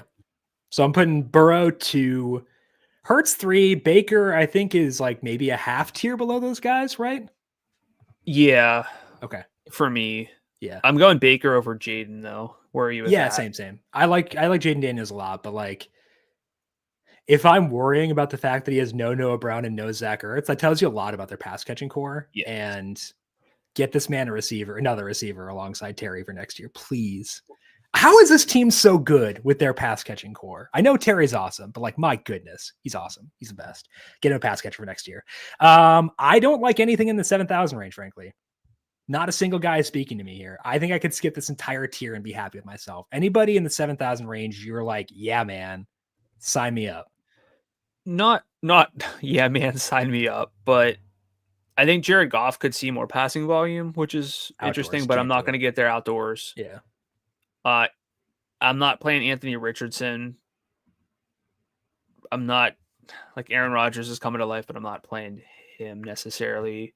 I clicked on Stafford's name yesterday and regretted it. Yeah, I'm not there. I think the next name that's relevant is going to, okay, you're going to Caleb. I just want to look. Sorry, I just want to look quick. Yeah. I think the next name that's relevant really is Michael Penix. Yeah. 6,000 goes a long way. Does your view of Penix get altered by the fact that we don't really know who our QB2 is this week? Like if we had Lamar on this slate, I was going to say if we had like anyone else, but like, frankly, nobody else is in the discussion. Yeah. Like nobody else is off the slate is really like a slate tilter. So does the fact that we're kind of searching for a QB2 bump up your view of Penix? It does. Okay. And again, word of the week is receptive. Mm-hmm. I'm a little more than that. You're basically, so we talked about Josh Allen, 28% likely in these bigger spread games to get to 29 FanDuel points, which if he gets 29, you're not dead. If Michael Penix gets you 21, like great. That's not enough. That's the savings there is massive. I think it's still a question if Penix gets to 21. I don't know what the passing expectation is going to be for him. Where's Cousins in terms of what's his recent 17? So, man, their pass rate over expectation has been terrible, but he's got 17, 37, 39, and 27 attempts the last 4. That's wild. Yeah. But yeah, I think Penix is like, I don't want to. Yeah. But I'm gonna. Yeah. I think even if we get like Tajay Spears and Patrick Taylor, I'm still gonna have some Penix, like a limited amount. So the question then is he, we talked about that like 5-player tier in the 8K range. Yeah. As QB2, Joe Burrow for you. Where's Michael Penix rankings wise for you? Like QB5, QB3? I think he's fighting with Baker for QB4, all things considered. So then Allen in his own tier, Burrow above Hurts, same tier for that? Yeah. And then Baker and Penix a half step below. Okay. So I'll probably use 5 quarterbacks this week, which is like a quarterback more than I like to use. But I think it's fine this week, given how spread out things are. So then my follow-up is, are you using Michael Penix with pass catchers? And if so, who? Great question. Not with London. Because I don't think London can burn me. Mooney's salary is lower. I'm probably not going to tie Penix to a pass catcher. But I don't want to rule out Mooney at least. So you're basically expecting, if you're playing Penix, you're expecting Josh Allen doesn't torch the slate. That's a given. Yeah. If you think that, you need to play him. Like in this particular, again, we're building lineups. You say, what happens in this instance? If you're playing Penix, and you think Josh Allen gets 50, you're probably not building the lineup that you want to build. So you're saying he doesn't burn us. So you're looking for, 18 to 25 FanDuel points, I think is like correct a realistic expectation. On the high, like the optimistic end here. You'd then be saying everyone kind of gets like 60 yards, different guys score. Therefore, nobody was really that relevant. Yeah. Something tells me Drake London's getting like 12 targets in 87 yards and 2 touchdowns, and is like he's great to have, but still doesn't like destroy you for not having him. Yeah. This is a conundrum, but I think for me, Penix is probably QB 4-ish, like you said, in that range. Okay. 15%-ish for us. Yeah, I think so.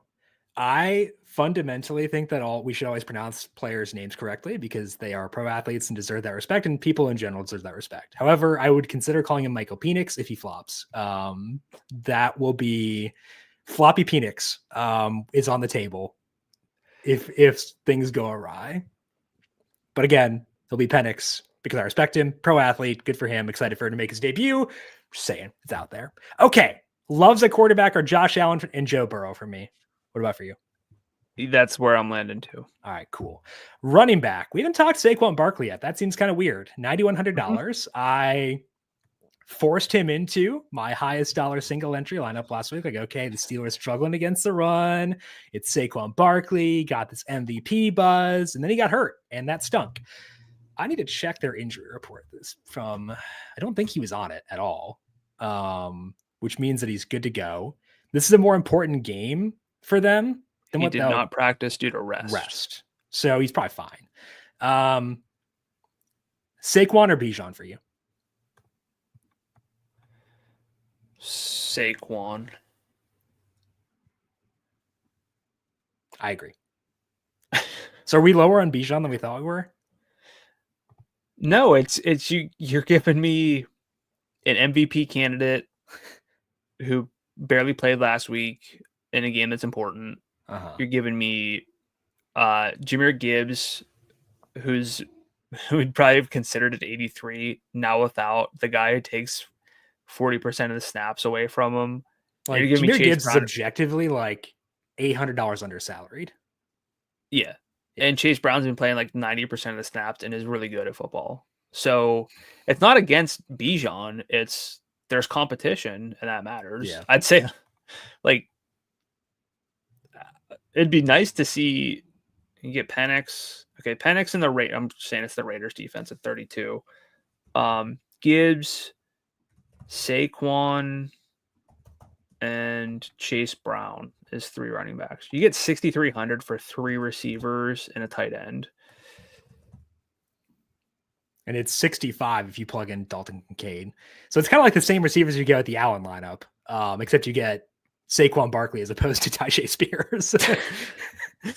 Or, I mean, you could bump up, even if you go from, I don't know, I was going to say Chase.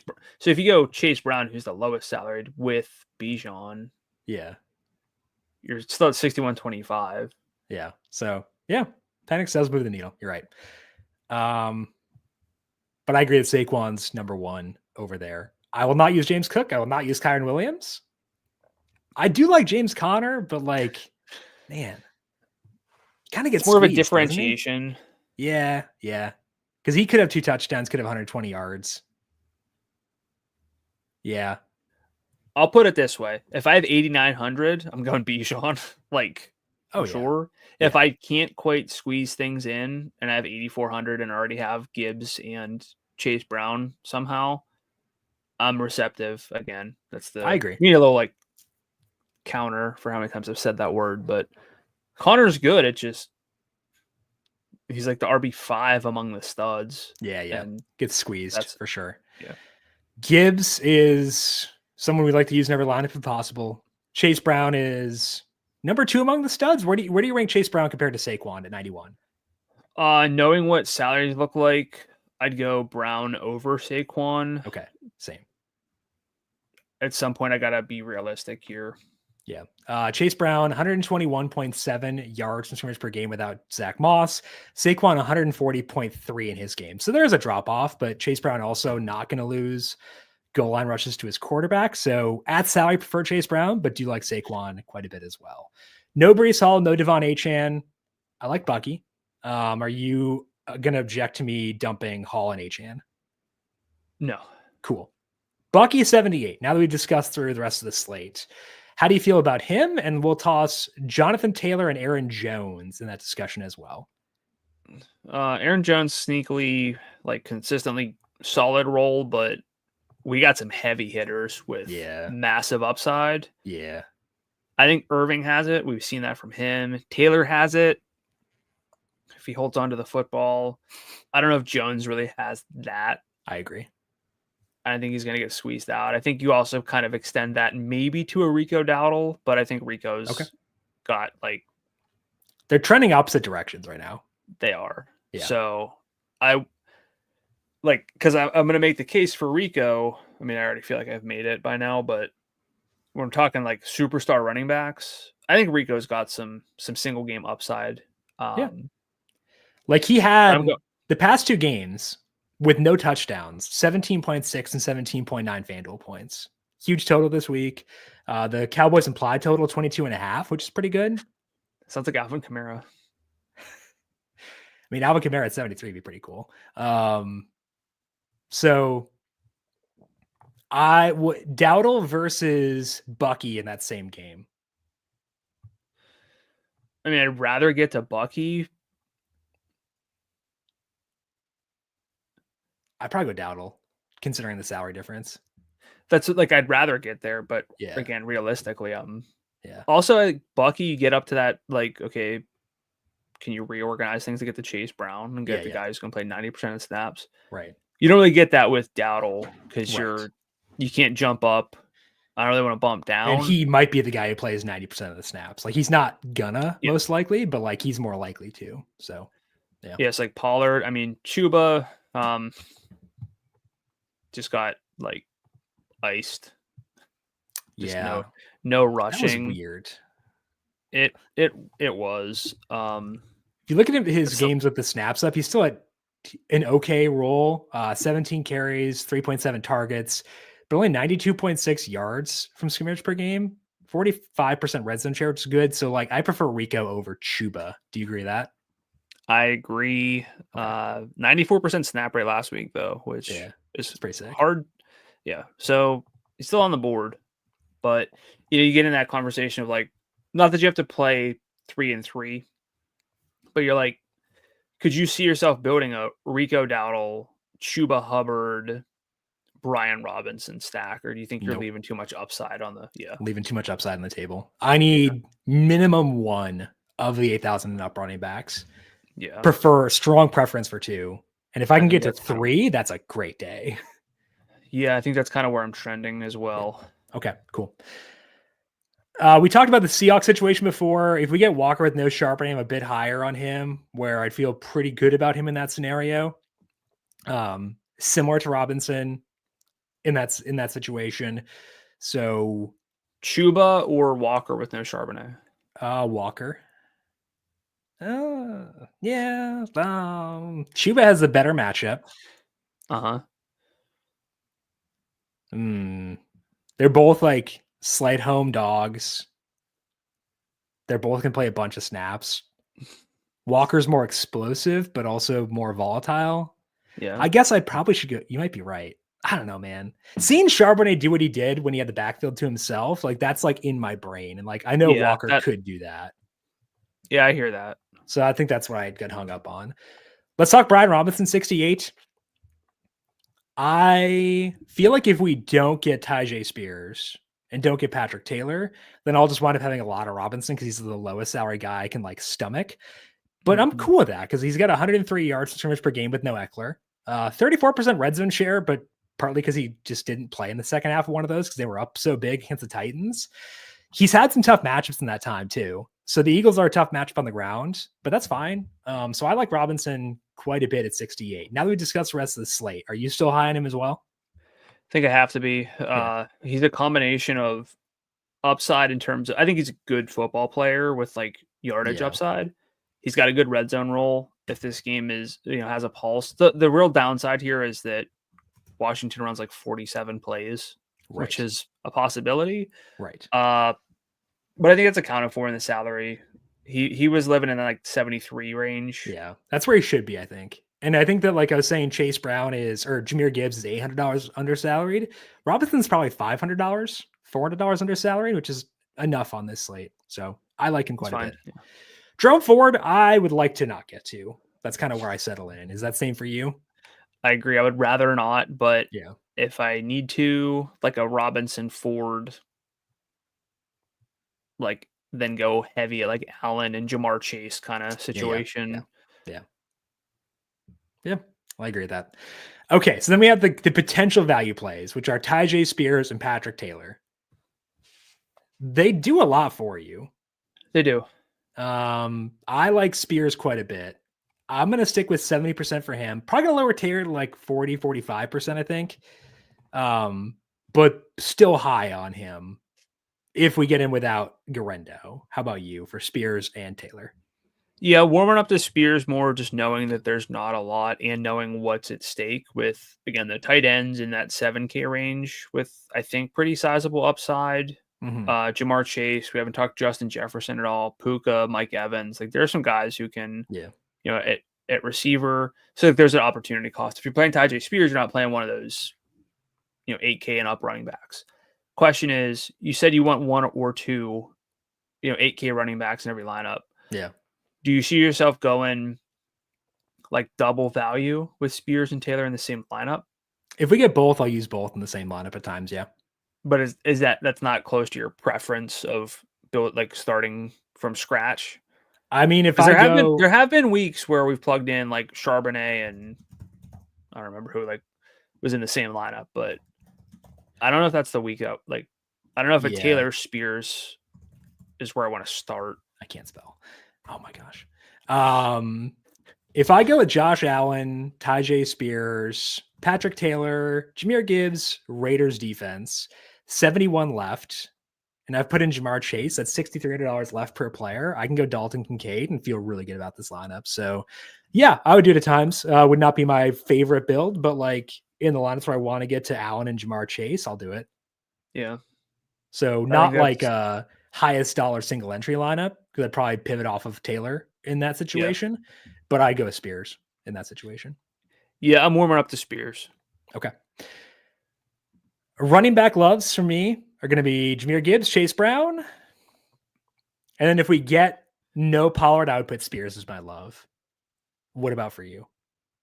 I'm good with that. Okay. I kind of might throw Rico in there at 73. Okay. He kind of makes things work. Yeah. Okay. I like that. Receiver. We have some studs in Jamar Chase, $9,500, Justin Jefferson, $9,000, Puka Nacua, $89, Mike Evans, $88, and we'll say AJ Brown, $87. I think Jamar is far and away, even considering salary, the biggest priority there. Do you agree? I do agree. He's got double-digit targets in a lot of games. I'm not going to count them. I might, but like 6 of the last 7, basically. We know his yardage upside's there. I said this last week too. Big believer in touchdown regression. It kind of hit him last week where he didn't score, but there's just something about him this year where multi-touchdown games are just sort of in the range of outcomes. This game is absolutely vital for Cincinnati. They're not gonna let up, and I think Chase is a real priority. Yeah. Not to say like he's someone that I want to get to, and if I'm building one lineup and going Josh Allen, Jamar Chase, it's not like that, but it's really easy to build lineups if you're building 5 lineups where you don't get to Jamar Chase. That's a little scary, but you got to you only do so much with 5 lineups. But I give you 5. Is he in 1 or 2? Probably 1, because there are so many running backs that I'd want to cycle in at the top. I think if we get both Spears and Taylor, I would have a lineup where it's Spears and Taylor and getting up to Jamar Chase with Josh Allen, then I'd have one where it's Michael Penix in order to get to Jamar Chase. So I probably have 2 out of 5, and I think that's kind of where I want to settle in. Yeah, I could see that. So different builds to get there. So diversifying the players around him, which is that's good. the hard thing because we love Chase. Right. Are you going to go out of your way to get to Jefferson? We like Puka. I'm not going to have any Jefferson this week. Are you going to get to Puka? Is he a real priority? Realistically, if I'm up here, I want to get to Chase. And I'm going to have some Mike Evans in Baker stacks. So Puka's awesome.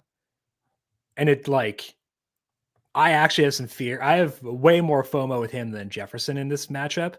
But I might not want him on Puka, which kind of breaks my heart.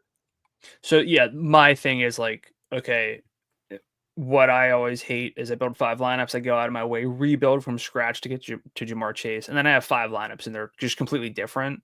Yeah. That's one way to go about things, but the odds then you kind of get everything right when you just build, okay, here's value. I build 5 lineups. 2 of them have just value running backs. It's hard to get everything right. So it's something to think about. Yeah. You're diversifying a ton. That's one way to think about it, but I don't want to say I need more than 5 lineups to get to Chase, but I want to kind of not restructure everything. I do. So yeah, he's worth it. He is. Okay. I think he's he is a consideration for my primary lineup. Realistically, not going to get there just because I think so. We talked before about the studs of Jahmyr Gibbs, Chase Brown, Josh Allen. Let's put Jamar Chase in that discussion. Okay. I put him above Josh Allen, I think, as far as a bigger priority for me. If I have one lineup, I'm more tied to Chase. I can't get there. I can't do that. Okay. That's no. The argument against Josh Allen is they're up by too much. Yeah. He's going to touch the ball on every play. Unless they just hand the ball off. He's throwing to Ty Johnson for 100 yards a game. He's not just handing the ball off and giving up touchdowns very often. Yeah. That's a way that it could go. Maybe they inside the 5, they just hand it to the running backs for once. Jamar Chase, you're banking on a little bit of pushback so that he gets his 18 targets. Sure. I think I understand where you're coming from. Okay. But I can't quite get there. Yeah, you're right. If it were Jameis and not DTR, then Jamar would be higher. But you're right. I agree. That's fair too. Okay. Let's scroll down Evans, to the low. So Evans is 2 out of the top 5, top 6. Just because I'll have Baker, he winds up being there. Yeah. Yep. I think so. Any AJ Brown? No. I agree. Noah Monra, Lamb, probably not going to get to, right? Correct. Devontae is too close to those studs. His shares are awesome, and he looks great. But he's kind of too close to those other guys for me to get there. And if I want to go at the Jets offense, I'll spend down for Garrett Wilson. Do you agree with that assessment? Yeah, I will just say it feels like there's a bit of DGAF here where it's I'm just going to throw fades to Devontae in the end zone and get my guy get him yards and get him touchdowns. So yeah, he's at a 30% target share since the trade now, 36% deep, 38% in the red zone, which is sicko. Yeah. There's a case to be made. Yeah, I agree. I don't see anyone I really want to use until I get down to T. Higgins 78. Do you agree with that? Yeah. I kind of, if Gino's good, JSN's fun, but I'm not going to get there in this matchup. I agree. So T's next. Okay. T. Higgins $7,800. Tyreek Hill 77. I don't feel the need to get to Devontae Smith at 76. Not going to use DK 75. Not going to use London. So to me, I think it's really just T and Tyreek in this upper 7,000 range. Do you agree? I agree. Are you going T over Tyreek? I am. Yeah, me too. But I'd still like to have some Tyreek in there just because it's looking a lot of deep work. If there's no Waddle, that kind of naturally should bump up his target share. 48.6% deep target share since Tua's return. That's still upside. So I prefer T, but I would like to have some Tyreek if I can. I don't know if I can, but I'd like to have it if I can. I mean, I'd like it too, but I'm Yeah. only going to build so many lineups, and I'm not going to kind of I go out got of you. my way to build around this game. So then we get down to the low 7,000 range, which is Brian Thomas Jr. at 73, Jerry Jeter we're not using, Garrett Wilson 71, Juwan Jennings 7,000. Who to you is your preferred play in that range? He's not going to be my preferred play, but in starts by Mac Jones, I just want to shout out Brian Thomas with a 29.5% target share, 35% air yard share, that sort of near elite 28.8% target per route rate, 2.28 yards per route run, 55.6% red zone target share, and every one of the end zone targets, which is disgusting. He has a path to a ceiling. Mhm. I want to shout that out because I think it's relevant. I just don't know if I can necessarily build around that, but Brian Thomas, Jacoby Myers stacks, Yeah, it's fine. kind of interesting. Yeah, So, totally. but yeah, he jumps out to me. Garrett Wilson, though, I know you talked about him a lot. Sell me on Garrett Wilson this week. Yeah, so it's mostly just because he and Devontae Adams' target shares aren't that far apart, and you're saving a lot of salary in Wilson. And like the Jets seem like they're trying still. 26% target share since the Devontae Adams trade, 41% deep, 21% inside the red zone. He had 114 yards just 2 games ago, so can still have some yardage upside. Performance has not been there, and that matters. So, like, I probably prefer Juwan Jennings. Wilson, I don't know. Like, I don't know what Jennings' upside is, I guess. What? Like, what's the ceiling? Are you kidding me? Sorry, no, you're right. You're right. I forgot. I'm stupid. 31% target share for I think Jennings. Garrett Wilson.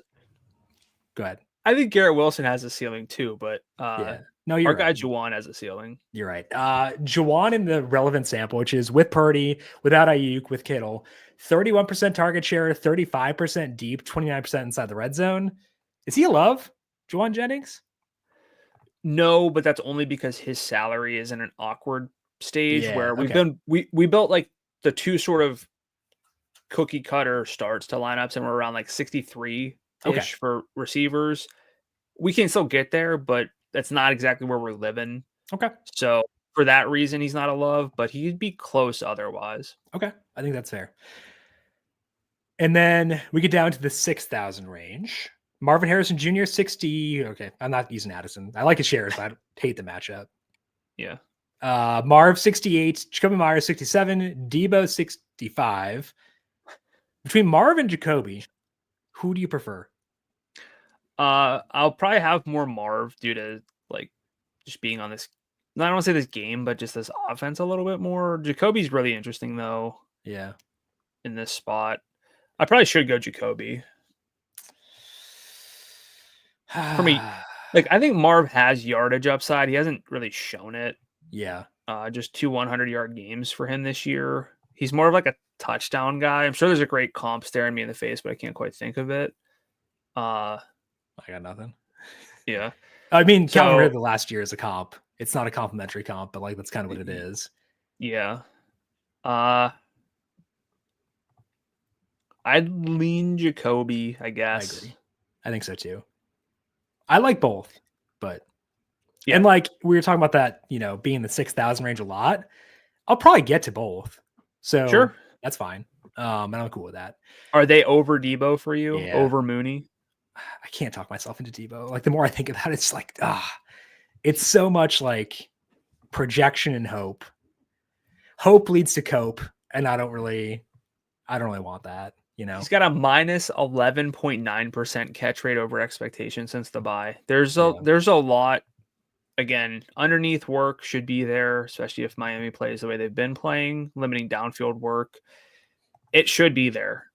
Whether he cashes in on it or not is its own conversation. And for that reason, I'm more out than in. Yeah. I think what I will do is I will just not use him, and I can be happy for our guy One-Eyed Jack on YouTube if Debo goes off. Like, at least I can be happy for Jack, even if I can't be happy for myself. So we got that going for us at least. I'll say this much: if Jalen Waddle were to play, I would be more in on Debo, not because because I could mini stack that. Yeah. Better. Okay, fair enough. I've used Mooney a lot this year, but first start for a rookie. Like, I don't know, man. How do you feel about him? If I'm going to use Penix, which I will, I think I'm Sure. too dismissive. Yeah. Okay. Not to go there, especially whenever I'm building, even in like, because if I'm going Penix, I'm going like big upside running backs. Yeah. Mooney's got a ceiling. He's got Sure. some run after catch ability. He's got some downfield ability. They can actually use some play action now with Penix starting, which they couldn't with Kirk because he couldn't move. So yeah, I mean, if I'm there, Okay, you have to be open to it. Okay, fair enough. I think that makes sense. I prefer DJ Moore though over Mooney. Overall, yeah, but okay, yes, overall, but in like Penix lineups, yeah. Okay, I agree with that. DJ Moore is like a borderline love for me, which feels weird. It's mostly because the Lions defense is so in tatters right now. What are you laughing at? I just feel like if I was like, I love DJ Moore, but he didn't get a single downfield target last week. Are downfield targets in this offense valuable right now? I'm just saying. It's not like he's never. But DJ Moore is not a low upside player. I'm just saying he's better than that. He's getting out targeted. It's also end zone targets. He's not. Since the coordinator change, he leads the team in targets, 28%. Keenan's 26%. Rome is 23%. Look, I'm there. I just feel like if he's not 160 years old, so he's better than Keenan. All right, he's our favorite Bears receiver, but yet we're still arguing. Am I older than Keenan Allen? Oh, I am. Huh. Yeah, I think he's like younger than you think. He's 32. I'm 33. That's upsetting. Yeah, it's less than a year at least, because he's born in April of 92 and I'm July 91. So it's less than a year, but like it's not what you want. Okay, so any Keenan for you? No. Okay.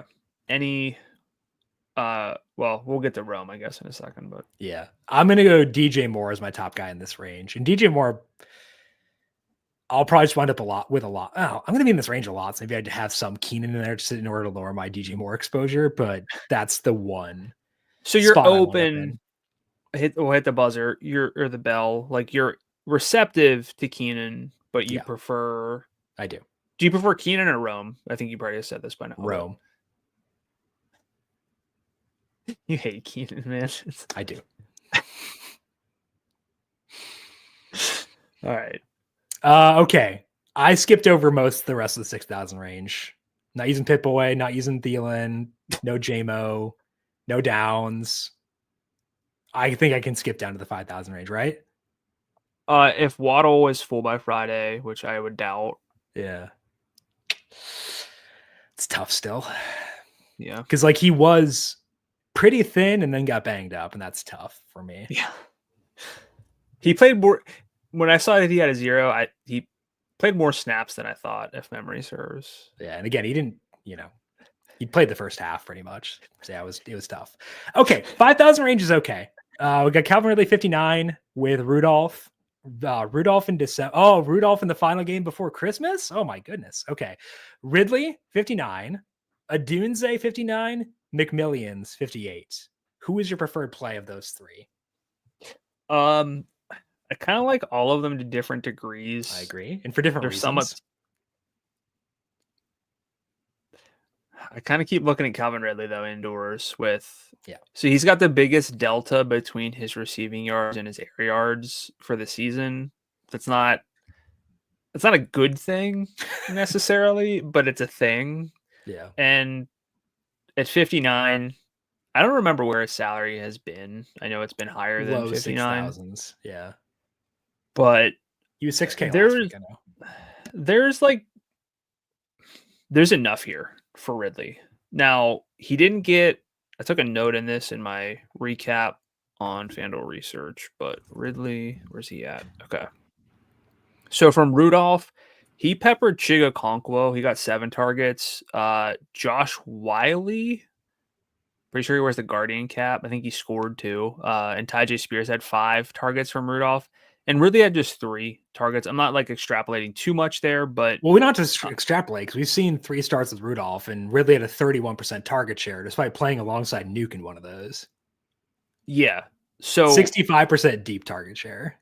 Okay. So where are we with like Ridley in the context of the whole slate? He's my favorite value receiver. I think so too. Okay. I feel bad about that, but it's like, okay. So the way I view it is you can either pay for quarterback play or volume, because quarterback play, you get McMillan, volume, you get Ridley. A blend of the two where it's a better quarterback than Mason Rudolph, but worse volume is Rome. So like they kind of all wind up being in the same tier, but I'd rank them Ridley 1, Rome 2, McMillan 3. I'll take the volume over the quarterback play, I guess. Probably, yeah. Smart. Okay, cool. Scrolling down, no Ray. Had the under on his receiving yardage on Monday, and then they didn't throw the football, which is great. Felt good about that. So thank you, Ray. Thank you, Kirk. No Cooks, no Amari, no Parker Washington, right? No. Cool. No Elijah Moore, my goodness. No Tim Patrick, no Alec Pierce. Oh my. Next person, I'm like, yeah, I guess I could see it as Keon Coleman at 53. And that's just kind of like the tight end, like thought process of huge implied team total. He can score touchdowns. Cool. But even that's like, eh. Yeah. Coleman or Coker? Well, there's quarterback play and then there's like roll. I think I'd go Coker there, honestly. I think so too. Well, no, I don't know. Realistically, I'm more likely to use Coleman because I'll have just so much Josh Allen that I'll have like occasional stacks with him. So odds of a donut are higher for Keon Coleman. They very much are. You bet your bottom they are.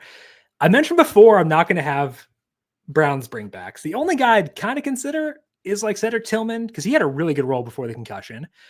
Limited in practice on Wednesday. And if I'm going to tie a lineup to Dorian Thompson-Robinson, it better be $5,100. And what do you know? That's exactly Cedric Tillman's salary. So I'm okay with him at times. Is that a bridge too far for you? I think if I mentioned that, you'd yell at me. There's no Njoku. You know, it is what it is. I'm just doing like my diligence. I'm not going to get there. Okay. I don't know if the ceiling's there. So yeah. Okay. Other guys to at least mention are De'Ami Brown for 49 and my guy Malik Washington 47. How desperate would you need to be in order to use those guys? Or is it just not on the table at all? I don't think I think you're. Yeah. I don't. There are ways to play Josh Allen and Jahmyr Gibbs together. Sure, without doing this. Okay. So yeah. Yep. Okay. So Love's at receiver. I am gonna go with DJ Moore. I'm gonna go Calvin Ridley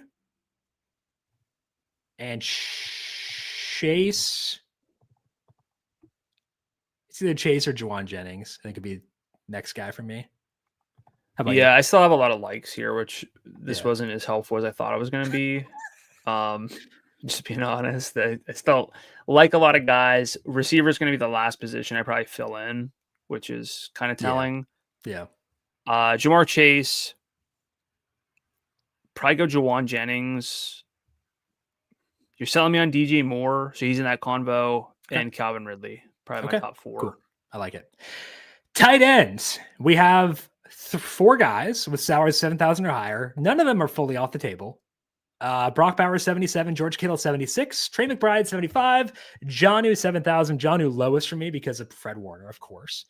McBride highest, followed by Bowers and Kittle. Agree with all that. How much of a priority is getting to one of those 3 for you? It just physically can't be, I don't think. I agree. It just doesn't, the numbers don't work. Like in a Penix lineup, sure, I'll get there. If I get Tyjae Spears and Patrick Taylor, sure, let's rock and roll. But that's not enough to make them like core plays for me. Yeah, I said receiver is going to be the last position I fill out. It's not that much different than tight end. I need to get my quarterback and running backs right. Yep. Which sounds a little awkward because typically you go quarterback and then pass catchers, but these running backs are kind of appealing this week, so that's going to matter more to me. Okay. Dipping down lower, got Samuel Laporta 6,000, TJ Hawkinson 58, Dalton Kincaid 56. I really like Kincaid. Indifferent towards, I'm not using Hawkinson. Indifferent towards Laporta. How do you feel about this upper 5K / low 6K range? I kind of like all three. I'm a little Okay. higher on Hawkinson than you are, but just don't love this game overall. Yeah. His role is like getting better and better Yeah. nicely, which is good to see. Kincaid, look, his team's going to score more points than any other team, most likely. Yep. Not most likely, but their odds to be the highest scoring team are going to be highest.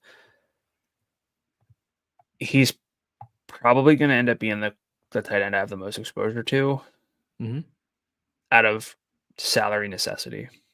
I think I agree with that. The tight end I had the most exposure to, probably Dalton Kincaid. I think I agree with that. Down lower, we can skip everyone down to Brenton Strange. I think at $5,200. I think that both Brenton Strange $5,200 and Hunter Henry at $5,000 are viable options at tight end. How do you feel about those guys? Yeah, I can't even really call out Cade Otton really, so kind of out on that. Strange, yeah, a lot more targets than I kind of anticipated. He seems like a good football player. Double-digit targets last week.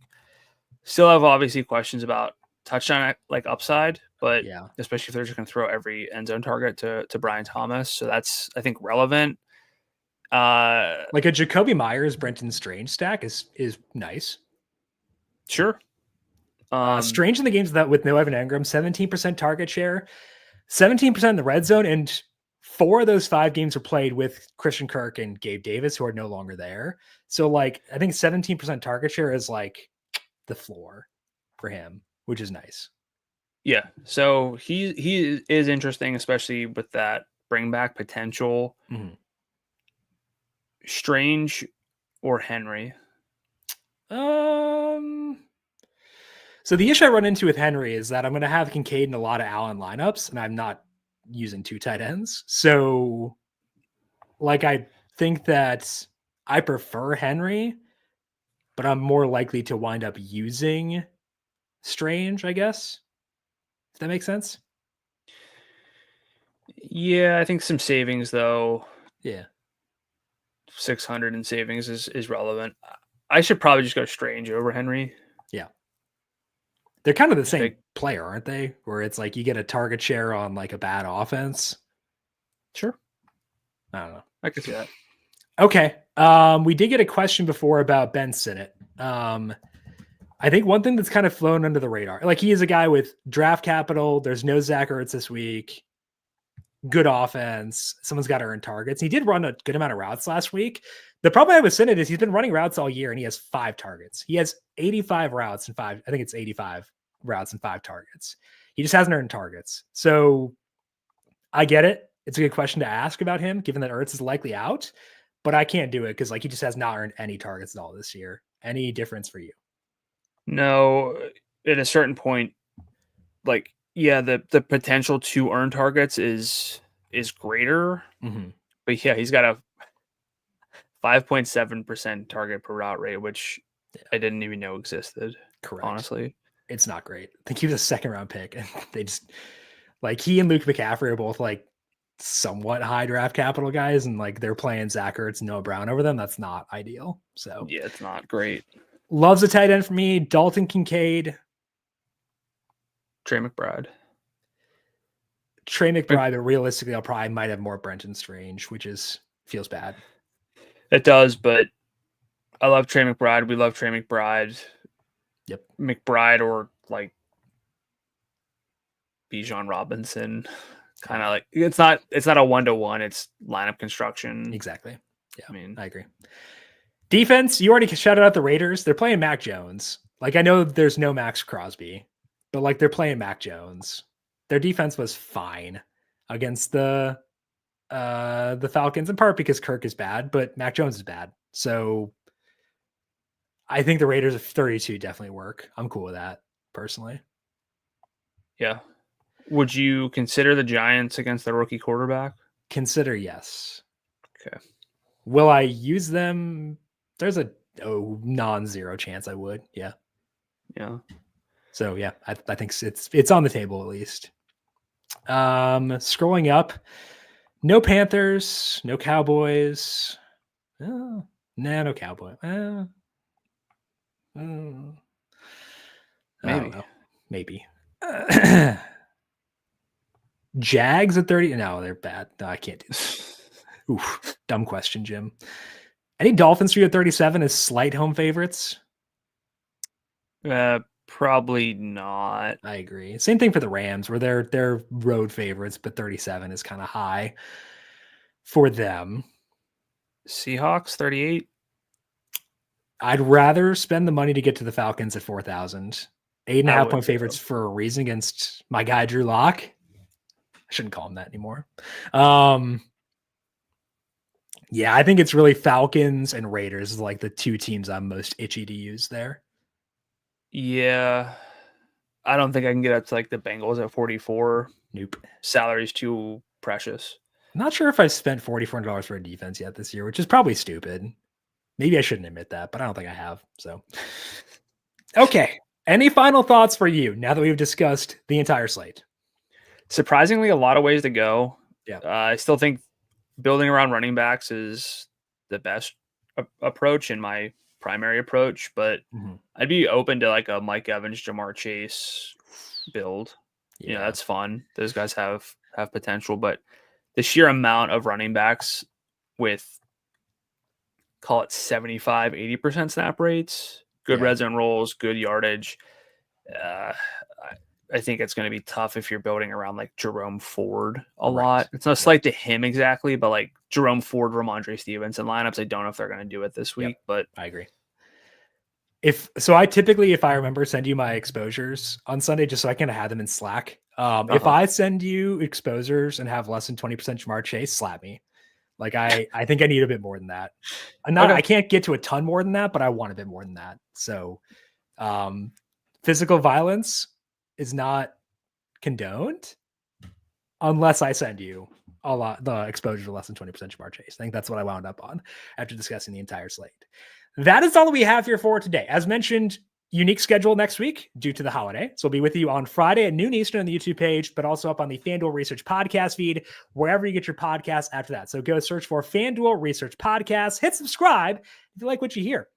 And there's a 5-star rating and review as well. Brandon, people have questions for you on social media. Where can they find you there? I'm on X at Gdula13, GDULA13, and I'm on Blue Sky at Gdula. And I am on both X and Blue Sky at JimSannes. You can find FanDuel Research on X at FanDuel Research.